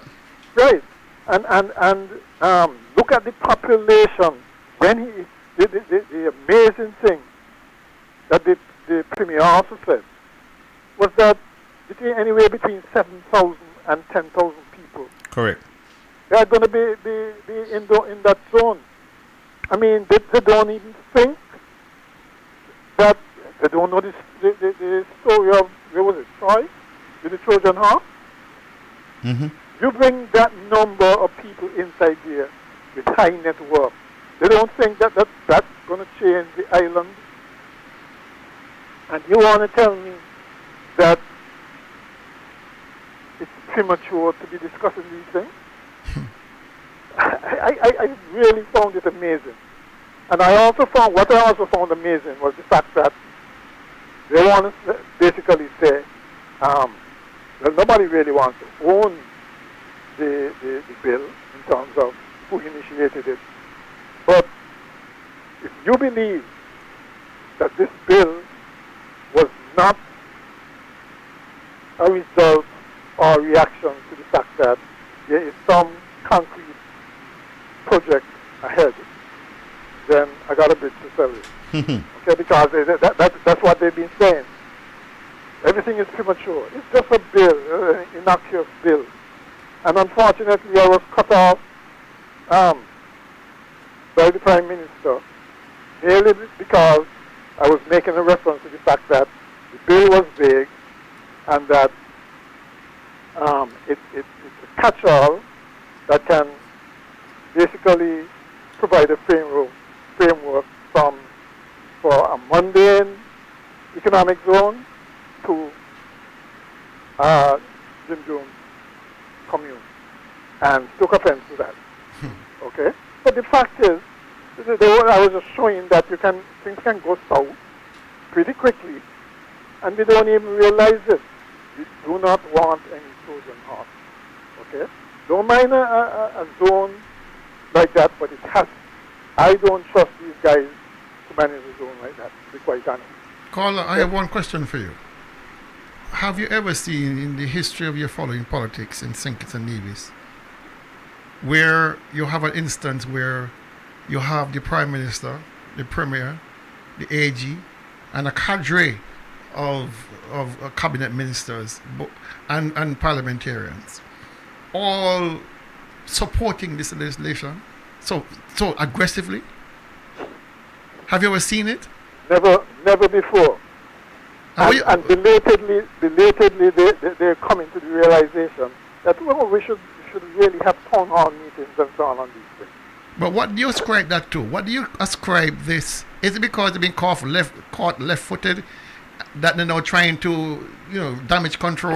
Damage control. They're trying to catch up now. Uh-huh. It would have been nice if they could have sneaked it under the radar some more. Because obviously there's been ongoing discussions, if you want to call them.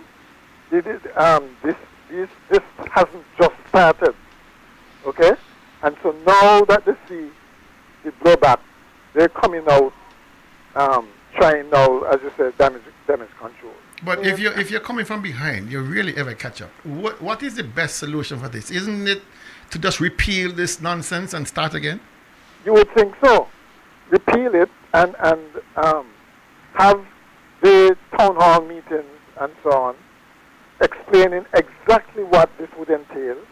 And one other thing that they were making a big issue of was the fact that there were safeguards. What kind of safeguards do you find in the bill? None. That they're gonna have a board appointed by the Premier and the Prime Minister to monitor that. And that's we know how boards are appointed around here. And they're rubber stamped.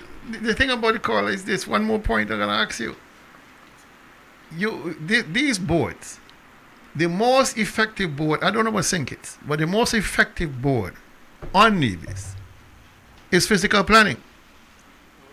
They're the ones who will guide development. They're the ones who make sure EIAs are done and you adhere to what building codes are, blah, blah, blah, blah, blah. They have been safely guiding development at Nevis. Sometimes to the chagrin of developers because they're so thorough. Yeah. They're not going to let you proceed if they feel that you're in violation. There are committees that review your application for building permits for whatever it is, and you have to pass through that process before your plans are approved. All these safety guardrails have been removed.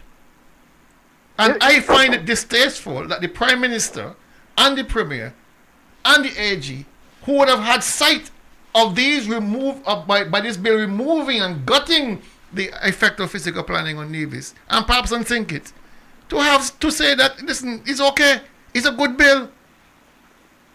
And we must rely on them to provide oversight and monitoring. It's ridiculous. It's crazy. It's ridiculous. It's ridiculous. Right? How they could feel comfortable doing something like this? It is beyond me. It tells you, it tells you there's more in the mortar than the pestle. Well, I didn't want to go there, but what other conclusion can you possibly come to? And have the nerve to say that they're open and transparent and accountable. The Attorney General himself said he don't believe in, or he believes that once they're elected, that they're supposed to lead. Yeah, that was shocking. There are some people who say that. But they're supposed to have a blank check to do whatever they want. You got to be able to hold the government to account. You have to. Yeah. Because past experience has shown when you don't do that, They get into all kinds of mess. Yep. For whatever reason. And, Anyway. And it's worse now that we don't have a leader of the opposition on St. Kitts. So. And they don't see anything wrong with that. You know? I hate when politicians come with these, what they call, piece of smartness and work it on ordinary people. You know, I find, that is what I find distasteful. You know, we must accept the BS that they shut out, you know, come with some soft talk, and we're supposed to just accept that. Because I am convinced that they know that this is nonsense they're doing, you know. But I'm convinced of that. The AG said today on Win FM, well, if you have issues, don't vote for us in the next election. Basically that. Yeah. So his answer to being criticized, his answer to no oversight, well, we are not in the business of doing things that would upset the electorate, because then you can go to the polls and remove us. Could you imagine somebody as naive as that, saying that politicians don't self-destruct, that some of them don't do things that are suicidal? The history don't support that. Don't live here. He obviously don't live here. Okay, thank you very much, Okay, caller. When these people first spoke to us, we sent them away. We said, you all have an interest in that part of the island. The government doesn't have any land over there. 200 and something individuals own the land. Go and talk to them. That was the understanding. And so now that people have agreed to sell their land, and the people are purchasing land from people, I am now hearing that the government is selling out these. Do you have any regard for the footprint of this entire project that you've purported? A minimum of 500 acres, a minimum, not a maximum. No, hold on. Wait, I just wanted to correct that was ultimately removed from the bill. That was removed? Yes. So and the 750 acres in St. Kitts was removed? Yes. So what is it? 500 acres in Nevis and the 750 acres in St. Kitts was removed from the bill. It's not part of the final bill. What is the final bill, Mr. Premier? It makes no reference to acreage. So the proposal that you have in front of you, does it speak towards acreage? It speaks to a target area. I think that target area is just over 2,000 acres. However, that will depend on who's willing to sell and who's not willing to sell. Because we've said to the people that the lands are private, and therefore they must negotiate with the landowners. So while that is their target area, they do not yet have a precise area. They're still going through that process. So if the AG and the Prime Minister are saying that there is no proposal in Nevis, the Premier refuted that. Mm-hmm. He said that there is a proposal in front of them that they are considering. And I suspect that is a proposal that they have already accepted. Oh, definitely. They have accepted it. They are now trying to defend it. They're trying to convince people that this is a good plan to rescue Nevis. You know, it's just bad politics. And you see, the whole thing that really upsets me is that they are just leapfrogging over the most critical issues of what it means for our development going forward. Parking 10,000 people doesn't cause any issues? It must. Mr. Powell? Hi, good evening. Yes, good evening. I am here again. We, as a people, we cannot blame the government for everything. The government employs some people, and they come up because they support CCM, Labour, PAM, NRP, whoever. It wasn't like. When the government put out structures, you get some people, especially in the agriculture department, the lime and the bang boat, and they want to bang down everything. This is not a political issue. This is a general issue. This is what I observed. I was walking there, and Mr. Daly, Dr. Daly could tell you, because I had some problem with them, and Dr. Daly was the one who came out and bring fuel, I personal wire, and give me, say, boy, Daly, this is my personal wire. Caller. I give you to friends of mine. Caller, I want you to speak specifically to this South Coast land issue. No. You see, because I want you to address that. Don't tell me that the government got some employees who did do this and that. This South Coast land issue is a political issue, and it has everything to do with the Premier and his cabinet.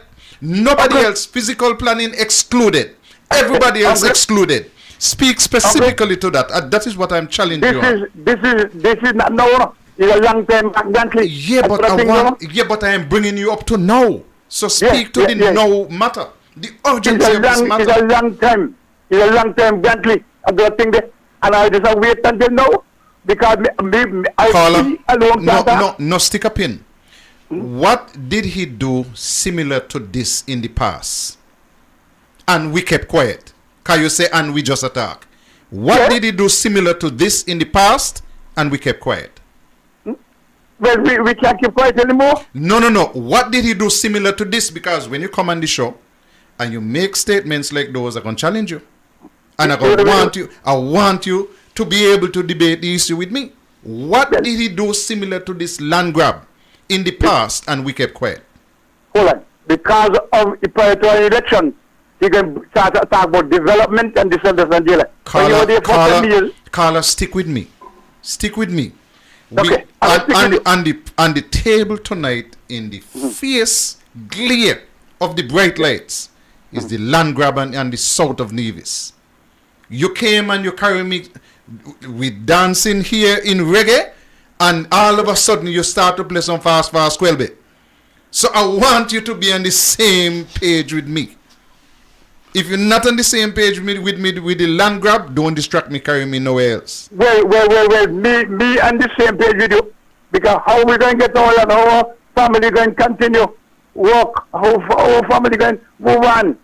All they got to do, if they want land, give them some sea water, let them reclaim land. Whoever want to come, a bad man, let them reclaim land. Good night. Have a good night, sir. Thank you very much. Listen, let's make friends with our sponsors again. Pico, the way to go for residential, commercial, and industrial wiring, data, security, UPS, and generator installation. When you need electrical work done now, done right, done at an affordable price, contact Finney's Electrical Company. Call or WhatsApp 665-1916 or email pico_1166@yahoo.com. Pico, the way to go. Do you know what you're drinking? If you are drinking plastic bottled water, chances are you're consuming plastic contaminants, BPA, and other hormone-disrupting chemicals you cannot see with your naked eye. Those empty plastic bottles take up to 450 years to decompose. In the meantime, plastic bottles are polluting the environment. They are dangerous to the planet and our health. The safer solution is to acquire your own Kangen alkaline water filtration system, and you'll never have to buy toxic bottled water again. Help save the planet and drink clean water for less than the price you'll pay for acid plastic bottled water over the next few years. The Kangen technology is the world's most popular, most acquired water immunizer. For more information, you can call or WhatsApp us on 917-207-1307. That's 917-207-1307. Change your water, change your life. Tell me what you want, please. Tell me what you need, tell me if I'm good enough. We're back with you, and we have somebody holding. Good evening, caller. Good evening, Mr. Powell. Let's start with Stapleton. How are you doing? I am doing just quite well, as I hope you are. I am tremendous. Okay, well, that sounds good. Well, Mr. Powell, it's come to the point where this is my last call for this year, and I call just my final reminder. There's some good news and there's some bad news. The bad news is that the hotel on record is fully booked. Is now fully booked. So there are some other. There's one other hotel in that same development. Hold on. There's one other hotel in that same development that I cannot vouch for it. I've had a few bad people give me bad reviews on it. It's called Woodspring Suites Washington, D.C., but it's in Greenbelt. I've had some good reviews and I've had a few bad reviews. I went there to visit someone one time. I didn't say anything bad about it. But there are many other hotels in the area. So, yeah. Now, back to normal proceedings. NEVDC invites every one of our friends and supporters to our 20th annual dinner banquet on September 27th, that's next Saturday, at Martin's Crosswind in Greenbelt, Maryland. Unfortunately, we've passed the early bird, so it's now 1:30. Tickets can be purchased at nev-dc.org. Ticket includes the price of a brunch, which will be the next day on September 28th. Starts at 12 noon. And the brunch is usually the highlight of the weekend, to be honest. Everybody enjoys that. We give you it's a brunch, but you do get your breakfast. You get your Johnny cake with saltfish, the bush tea, and all that kind of stuff. The honorees this year, I think I did last week, but this year's honorees we're honoring the founders this year, and the founding members are Everton O.B. Elliott, BBB, Jasmine Daniel, Alicia Powell, yours truly, Fitzroy Stocky Williams, Dr. Gilbert Daniel, Rona Jones, Dr. Keith Lee Jones, PhD, Shauna Fleming, and Dr. Everson Hull, PhD. Entertainment will be primarily by the Image Band and the Steel Panist. We'll also have multiple entertainers from Nevis this year. So come on out and enjoy a time with us. We really look forward to having folks come and see us this year. You said that the main hotel is full, so it suggests that ticket sales are going very well. Well, yes, that's kind of a good news and bad news. It would suggest so. Yeah, but anyone can do a search. There are other hotels in the area. Just put a radius of 5 miles, and there are other hotels. Hotels in College Park. College Park is pretty close. College Park has some good hotels. And there are other hotels in Greenbelt also. So it's not difficult to get a hotel in that area. But we want to thank you very much especially for recognizing that the founders should be recognized. Because, listen, a lot of times you spend a lot of years awarding other people and forget the people who are right inside. So 20th year, yeah. It's good that you have done that. And I want to wish you all the best from here and tell me. I hope that the event comes off beautifully and that it is sold out.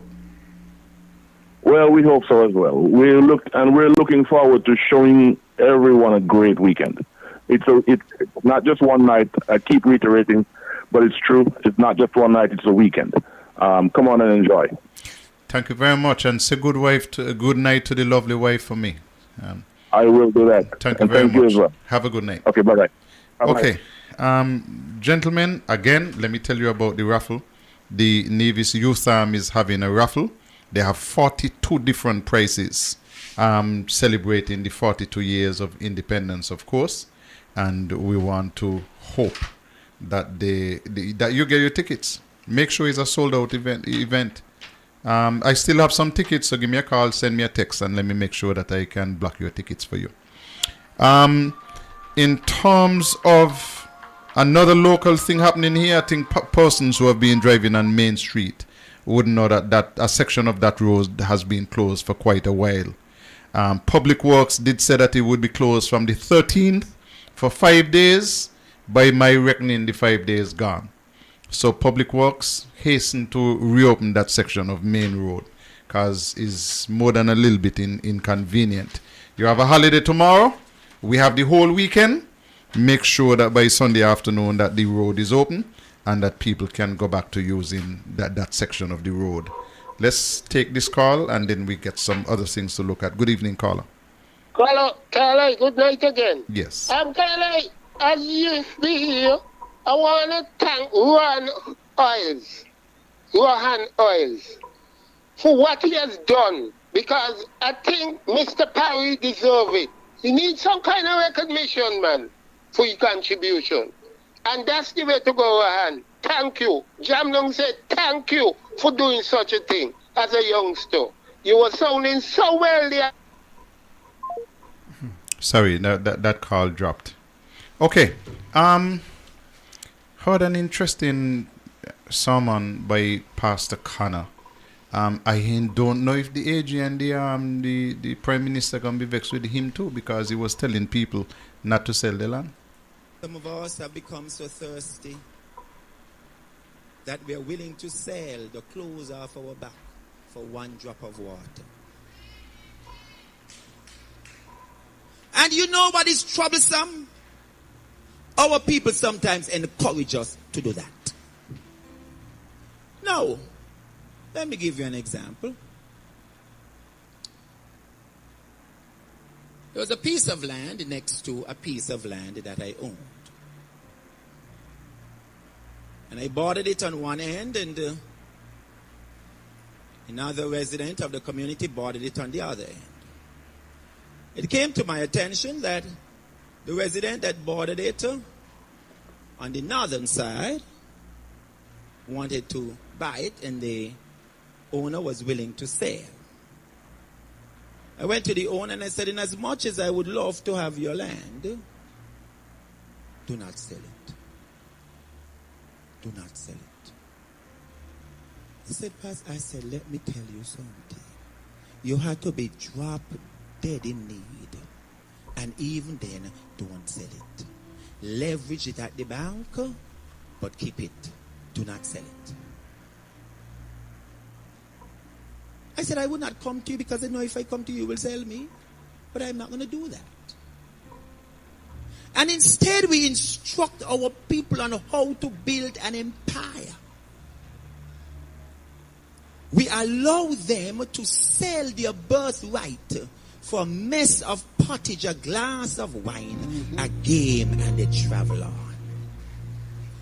And the future generations have nothing to show for it because of desperation. And we then, in my mind, must ensure that there is a new realism that is taught and actioned into our society. It must be clearly taught and actioned into society so that our people understand, man, that tomorrow the circumstances may change. You hold on to what you have. You may not be able to develop that land, but you inculcate in your children or grandchildren that when my eyes close and they put me in Springfield Cemetery, my spirit will hover over this property, and you prophesy over them. You're going to have a big business right here because they can accomplish so much more with the education and the exposure that they have, but you leave them empty-handed and squander your birthright. And it's imperative that we have leaders who are concerned. Gentlemen, I suspect that Pastor Connor was speaking to those landowners on the south coast of Nevis. Tulu, you're smiling all the time. You like the message? Yeah, I love the message. The fact that for some time I've been here and asking where's the voice of the clergy to deal with these vexing matters that are taking place in our island. And for Pastor Connor to address it as bluntly as he did, I'm elated, and I wish that others will follow suit. Hi, good evening, caller. Yeah, good evening to the listening public. I too join with Tulu, where the voice of the clergy is. Christian Council, Angelical Association. Why only one preacher, man? Why only him voice alone we hearing? People understand what happened to us. Poor people understand what happening to us. None of them different. Preacher, man. And the rest of them, just alike. Good night. Thank you very much. Daily say you don't go to church a lot because they're still talking about what happened to 2,000 years ago, and forget poor people here today. But Pastor Connor is right, because Mark Brantley and his wife is doing their, according to Bill Cosby, their darndest to get the people, according to Mark, 200 persons who own lands in that area, to sell their birthright and the future of their children and grandchildren and great-grandchildren in order for them and their rich friends and clients to build empires for themselves. And I wish that all the pastors on this island will echo the same thing to their congregation and to their people, that you must not sell out your patrimony for a belly full today. Hold it, leverage it, look at the future, look at your children, and leave something for your children. Do not sell your land to Mark and Sharon and these gangsters that they want to bring in our island. Thank you very much, Pastor Connor, and I'm appealing to others. Please follow suit. Did you call Pastor Connor after you heard it coming? No, but I do thank him for his contribution. He kind of addressed it in a kind of a roundabout way. Perhaps others would follow. I see a notice by Pastor Ron Daniel that he has invited the AG up to have a meeting with pastors and other civic leaders on this SSZ matter. They're going to be at the disaster conference room sometime next week, I understand. You think I have enough time to become a pastor by then? You're civic leader. Civic leader. Yes, okay. civic But leader nobody too. has sent me an invitation. It's open. I am neither. Okay. I am neither. Or neither, depending on who. But the pastor is absolutely right. You know, you can actually leverage. And a good friend of mine did say that, listen, I have land in the area, and I was able to leverage that land to build a business, to educate my children. The land is still there. It's still there. It's all the money I've generated from leveraging the property, it's still there. The land is still there. And that is the message that should be told to people. But let me say one further thing on that. We had an opportunity as a government to be in the driver's seat of the development on the southeast. True. Correct. True. We had an opportunity to put in that infrastructure. Wherever we get the financing from, we find it. Wherever it needs to come from, we find it. The mere fact that the government of Nevis, of the day, took that power from the people and put it squarely in the hands of other people who are not like us is a mark of severe disrespect to the people of Nevis. You can't be telling me you love Nevis and Nevis nice. But when it comes to putting in the kind of infrastructure you need to empower people to develop their own lands or to become managers and entrepreneurs on their own land, you turn your back and give it to somebody else because you say it's too expensive. It is shocking to me that that course of action was taken without any hesitation. Now, if you own land going south, a good stretch, they say own 30, 40 acres, and there was a road network there, power and water communications follow. That value, of course, goes up, but more to the point, that local landowner becomes empowered. That's generational wealth. Mm-hmm. That brings you to a level that you never had before. Stick up in daily. We have 2 phones going. Let's take this call. Good evening, caller. Good night, gentlemen. Good night. Good night. You know, there's something in the mind that I just would like to share. I think I learned that the so-called developers, because I don't refer to them as developers, had their own agenda to present to government. I've never heard that any foreigner, I never heard of any country where somebody wants to come and develop and bring their choice of law and present it to government, and government just accept it like that. I never hear anything. It sounds ridiculous to me, you know, as if, well, we have total control, so you have to accept. And you can see clearly that that is the case, because when they give it to them, when they present it to the government hustle it, hurry it up, go in the house and hurry it up to make sure that the thing becomes law. But they only said something which I hope that they will follow. I hope that they will repeal the bill and he said start all over again. I am hoping that, you know, they will just repeal the bill and forget all about it. Because, I mean, too many people in Nevis are hurt by this stupidity. They're harassing people, come sell us the land. Several times people will tell them we're not selling the land, we're not selling, but they still keep harassing people. And when they finish, they're going to say, we not got no land to sell, we not sell land. Well, housing and land have some land in the area. Who is going to sell, if that come about, who is going to sell the land? It's in the same government? Who is the head of housing and land? It's in this same local government? So they're going to blame, as usual, if housing and land decide to sell, they're going to blame the housing and land as usual.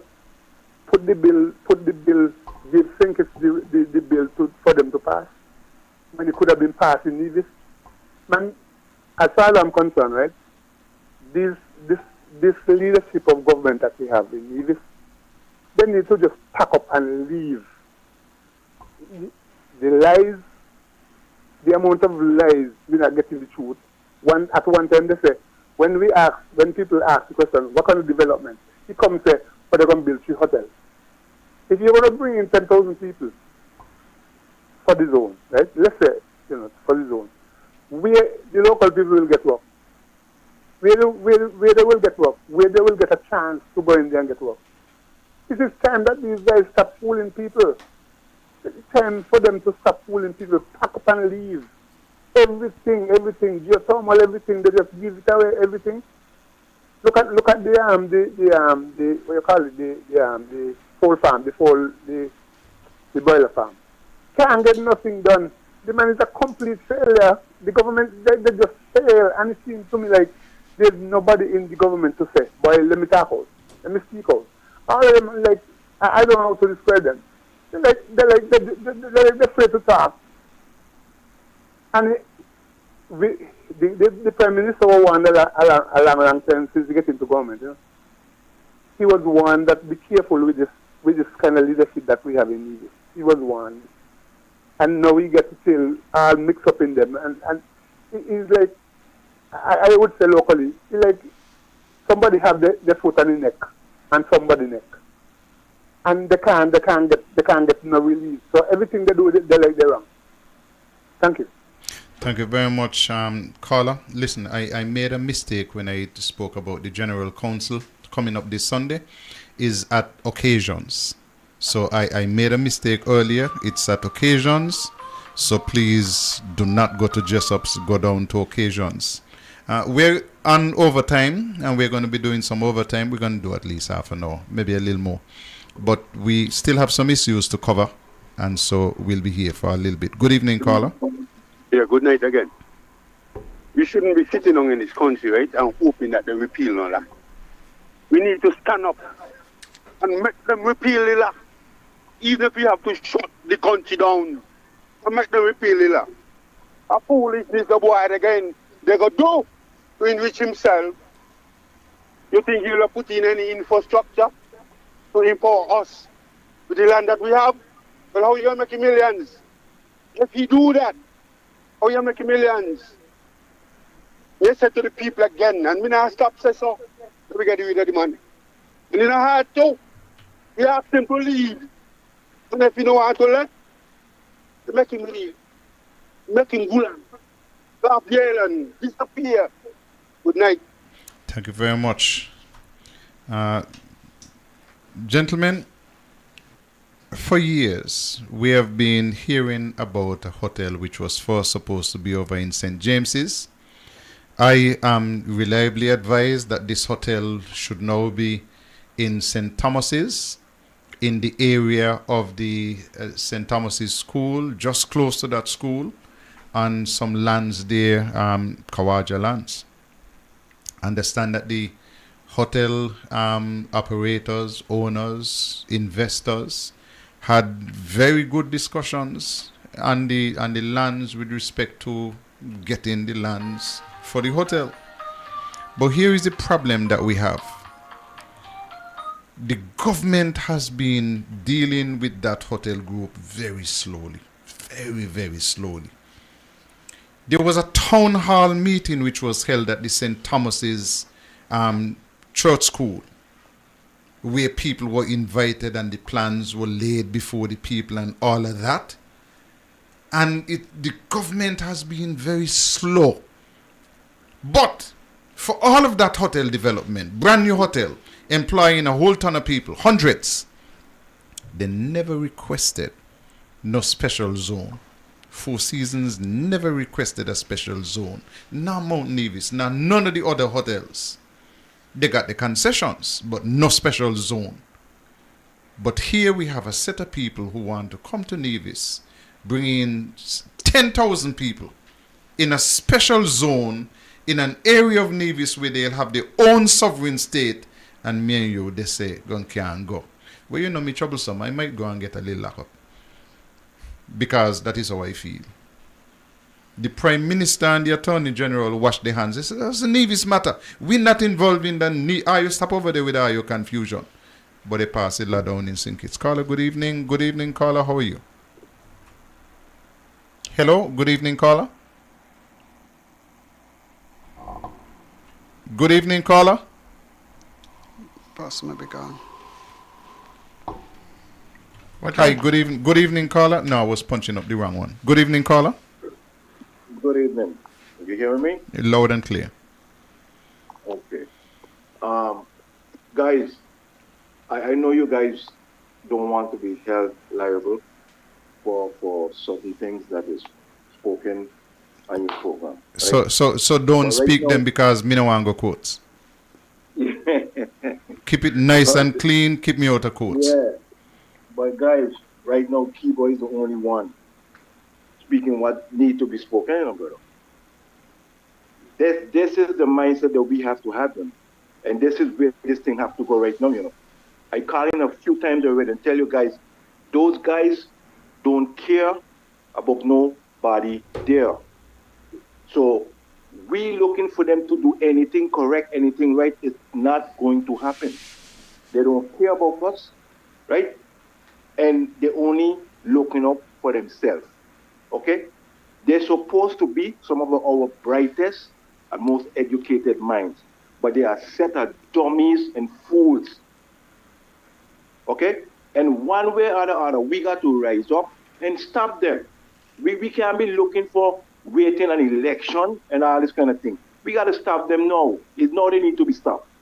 Just like Kibo said, shut down the island, okay? I remember, I can't remember exactly the year, but I think it was around 1986, 87, somewhere around here. Okay?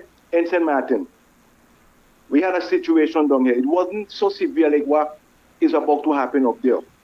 And this island was shut down. Okay? And all the foolishness that we're doing had to stop. If you don't stand up for your right, people are going to keep trampling on you. I'm telling you guys what's going to happen. Those guys don't care. They're going to come with the police and the army to shoot us down. Okay? We got to protect ourselves against them. Because that's where it's going next. You see how they're bombastic and foolish? Everything they're doing, they know it's wrong. They're coming out arrogantly and doing it, saying foolishness to us all the time, as if we don't have any sense and we can't read through the stupidness they're saying. From the Prime Minister to the AG to the idiot we got in Nevis Karl Marx. And we just get taking it. I could tell you guys, if I would live in Nevis, it would have been a different thing. I would have been either dead or something, but that wouldn't happen on my dead body. No, don't go Yeah? so far. We telling you. we can't afford to lose any of the few people we have on Nevis. You know, we're playing with these guys them too much. You gotta stand up for the right. If you don't stand for something, you will stand for everything. Trust me. We Trust gotta me. line with them people. Trust me. They're They're listening. They're listening. They're listening and they are paying So what attention. should Is we the say about most them? worried I've seen these fellows since they have been in the public glare. They are extremely worried. Mark and his cabinet, full cabinet, under pressure. Thanks a lot, Carla. My family have land in the same area, 50-something acres of land.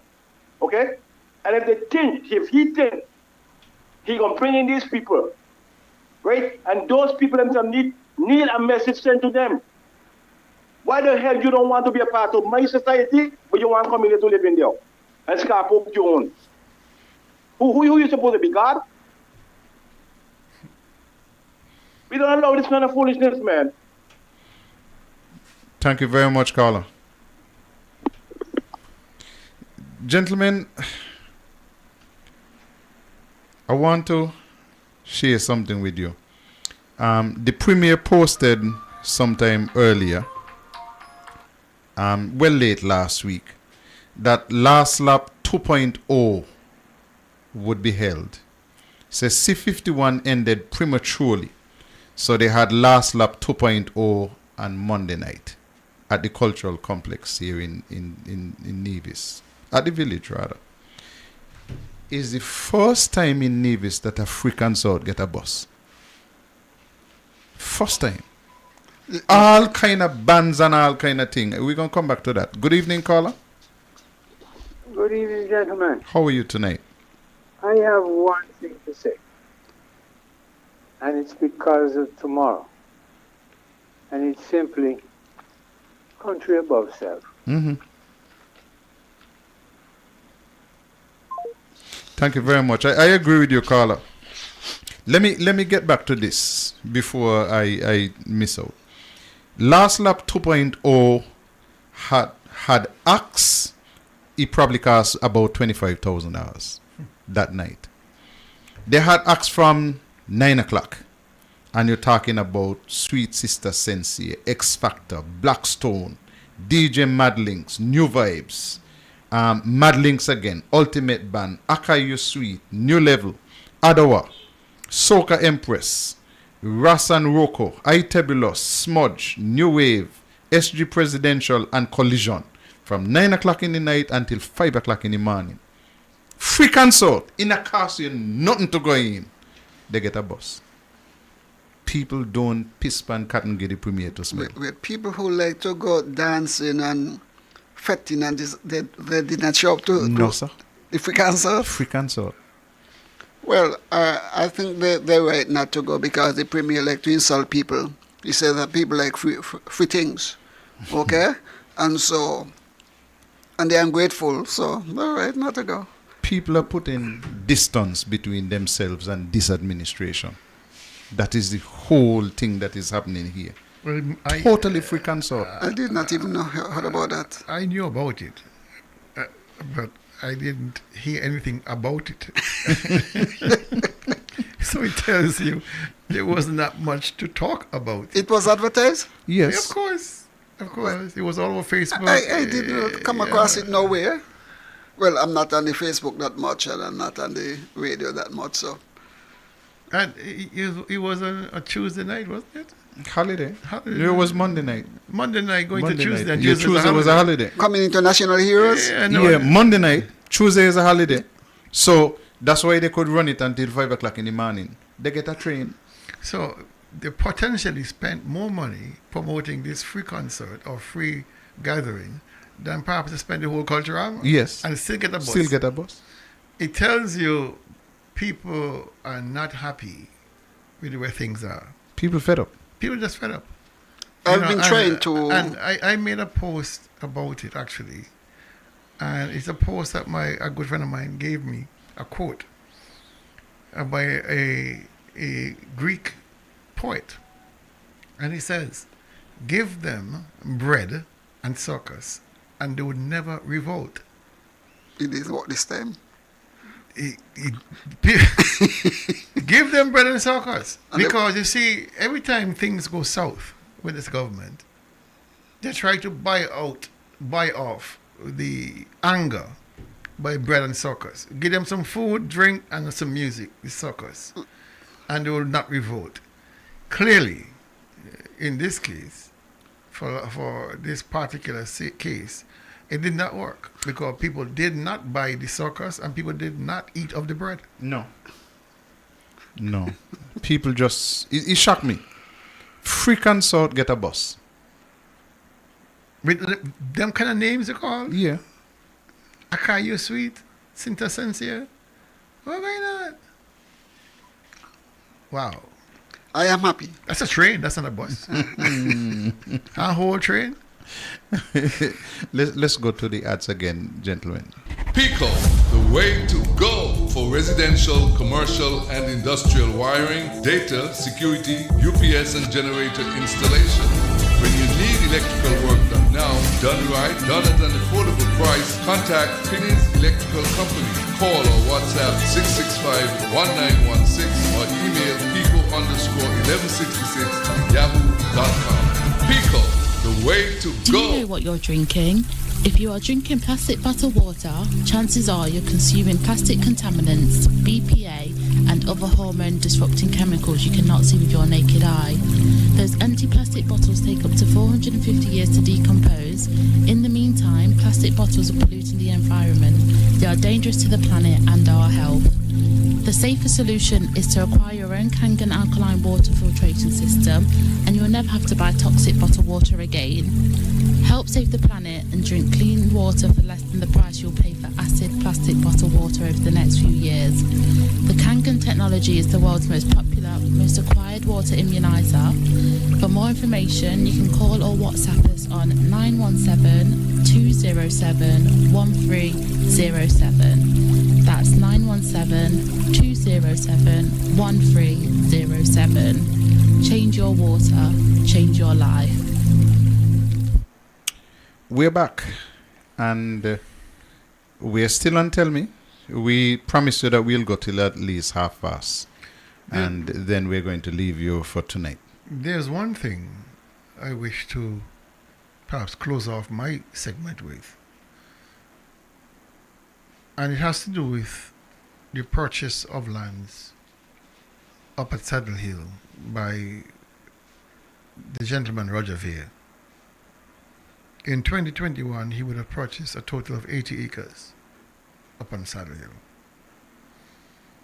from, of course, two different families. 6 from one family here on Nevis and 74 from another family, formerly from Nevis, but now resides on St. Kitts. And why is this so important? Because number one, it tells you that this issue has been in the works for a long time. At least since 2021. We were figuring about 2023, but we now knows it goes way back to at least 2021 when the first purchases were made by Mr. Roger Veer. The same gentleman at the premises he has no knowledge of. Fine. But what is very interesting is what he paid for it. What he paid for it. Because based on my calculation, he would have paid an average of 87 cents per square foot for the lands. While the standard costs or prices published by Inland Revenue, the average is $4 a square foot for that same area. It begs the question, how did Roger Veer manage as a billionaire to get a 300% discount to be approved by Inland Revenue for this land. When you buy land, Inland Revenue have to agree that the price you say you paid is within their normal ambit. Because the tax is dependent on the value. Exactly. All right? So, that to me, that huge difference, 87 cents per square foot versus $4 per square foot. How did this avoid being flagged? How did this avoid being investigated? And revalued. Because if they had applied the $4 per square foot, instead of Mr. Veer spending just about $3 million on this property, he would have paid $13 million on the property. It means the seller would have paid, instead of $1 million, $300,000, would have paid $1.3 million. So the people of Nevis, on one deal, lost $1 million. Lost $1 million on one deal. And so we are here complaining, at least the Premier, that things are tough. Mm-hmm. He's complaining that he cannot buy medicines for the pharmacy because things are tough. He cannot pay cultural performers because things are tough. But in 2021, you as the Premier would have had sight of this transaction. Did he, as the Premier, intercede on behalf of Roger Veer to accept the pricing that was offered of 87 cents per square foot? What is it that he knows that we didn't know? He will say that he didn't know. So a gentleman comes and spends $3 million EC on a development that is in your knowledge bank. Because he said there was an informal proposal. He didn't say when he started. So you're trying to convince us that you had no knowledge of this transaction. You do not know Roger Veer. You do not know what his intentions are. That's what he said? That's what he said. Now, the people of Nevis are the ones who are taking the licks for this. Because we have lost substantially from this deal. Mr. Veer, being a citizen, pays no alien land holding license, so we lost at 10%. We were supposed to collect from the seller 10%. But it was 10% on devalued property. Seriously devalued property. And it has to be asked, how did this happen? Why did this happen? Did anybody intercede on this matter? Was a phone call made to the Premier's ministry to say, listen, we have an application here? Or was a phone call made down and say, listen, expect an application. Don't do anything about it. Something must have happened. Just close your eyes and wave it, stamp it. 87 cents? But you can't even buy a toilet seat for that. It is ridiculous that in this day and age, 2021, we are still looking to dig out the eyes of the people, and you as the Premier would have not known about this, that you're somehow unfamiliar with it. I have one more question to ask, and I asked it before, but I want to close off with it because it's very important. Mr. Premier, were you on the yacht owned by Roger Veer in September of 2024, I believe it was? Were you on that yacht? And if you were on that yacht, did you pay for the trip or was it sponsored? Because the way this bill moved through Parliament, the way you have been the PRO for its development has really compromised your premiership of this country. Because as in the case with Anbars and Candy Resort, where you were admonished by a High Court judge, Ramdani, Mr. Bradley, we don't know, the court does not know for whom you're working. Whether you're working for the developers or you're working for the people of Nevis. The unusual happened, as the judge said. And here we go again. Unusual. Another unusual.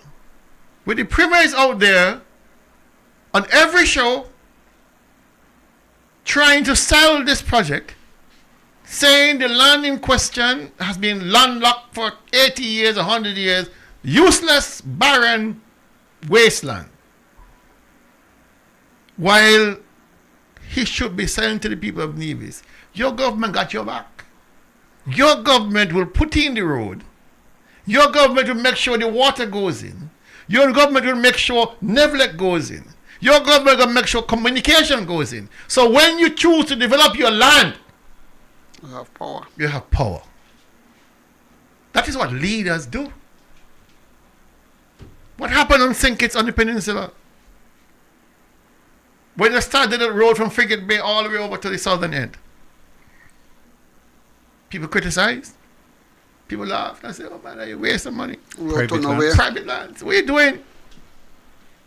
But that is exactly the kind of vision you needed to get the south side of Nevis developed. By the visions.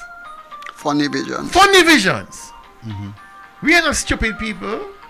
Let's take our last call. Daily, remember where you were. Good evening, caller. Yeah, good evening again. What did we do when the judge tell him what he tell him? We didn't do nothing. Look what he do again. Same thing again. He represent these people, not us. And we're going to sit down here and watch all these things. We don't got to wait till the election, brethren. We as a people, we ask him to leave. All the people has to do, CCM and NRP supporters, stand up in this country and ask him to leave. And if he not go, we make him go. What are they going to do? Lock up the whole country when done? We are still going to play with this man. We are still down in this country and we are playing with him. And you know what happened? He soon pack us in a 40-foot container and ship us to China. Good night. Have a good night. That's our last call for the night. Daly was finishing up his closing statement. Yeah, I just wanted to... It's a fair question. Yeah, I mean, if you have, and this is something I believe the integrity of public life need to look into.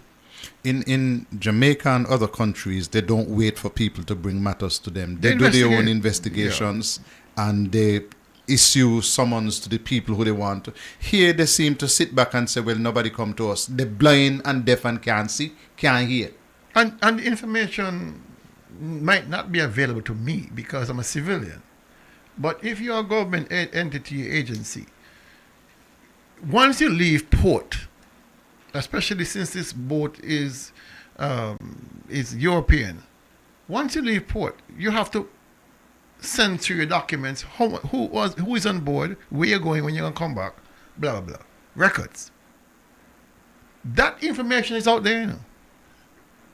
That information is available. Not to me, because I'm not an investigator. But the point is, this has to be, if indeed Mark Bradley was on that boat, and I have every reason to believe he was on that boat, then the truth must be revealed. Why was he on that boat? What is the connection between the owner of that boat and the development in the southeast? What is the connection between the owner of that boat and the legislation that was passed in the assembly in 2022 and 2021, I believe it was? What is the link between the owner of that boat and Bitcoin Cash and the government of St. Kitts and Nevis, and between the legislation that was passed called the SSZ? Is a whole tangled web inside there. But it needs to be teased away. It needs to be disaggregated. And this is what these guys are afraid of. And so they reduce the argument to land ownership in Nevis. Distraction. That's not the real issue. The real issue is all of this entanglement, this sovereignty issue, the settlers issue, the CBI issue. But they're trying to reduce us to a single line. And, oh man, I work out a land issue. Don't concern yourself about the 10,000 people coming. Don't concern yourself about, a loss of sovereignty and all. Don't concern yourself with that. Trust the government. We got your back. That's what God said today. You elected a government. Trust us to do the right by you. And if we ain't do right by you, the polls are here to change us. So in the meantime, between now and 2027, when elections are constitutionally true, shut your damn mouth. Trust the government. Destroy the country between now and then. And we must sit back and take it. Because trust the government. What do you think they're talking to? Thank you, Daly. Tulu? I want to go back to the argument of Yacht, Wilkin, and the Prime Minister that we must leave them out of the issue that we are discussing. And every time I hear both of them, what comes to mind is a person giving an individual a gun, and that individual used the gun to shoot somebody else, and then the person who gave the gun said, well, I had nothing to do with it. I just gave them the gun. I just point them to the gun. What God and the Prime Minister has done is basically put a gun in the hand of the Nevis Island administration and the wife of the Premier of Nevis and their potential clients or investors and friends to screw over and destroy the legacy, the livelihood, and future generations of Nevis. And we must not allow them to get away with this. I am appealing to the people of St. Kitts to rise up with the people of Nevis and have a massive protest against this development on Nevis, because it will not stay on Nevis. It will eventually reach on the shores of St. Kitts. Let us fight together.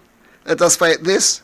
The fact that the Premier and his wife was hiding all the way and are dishonest about this thing, and then you have God and the Prime Minister join in their dishonesty, something is fundamentally wrong.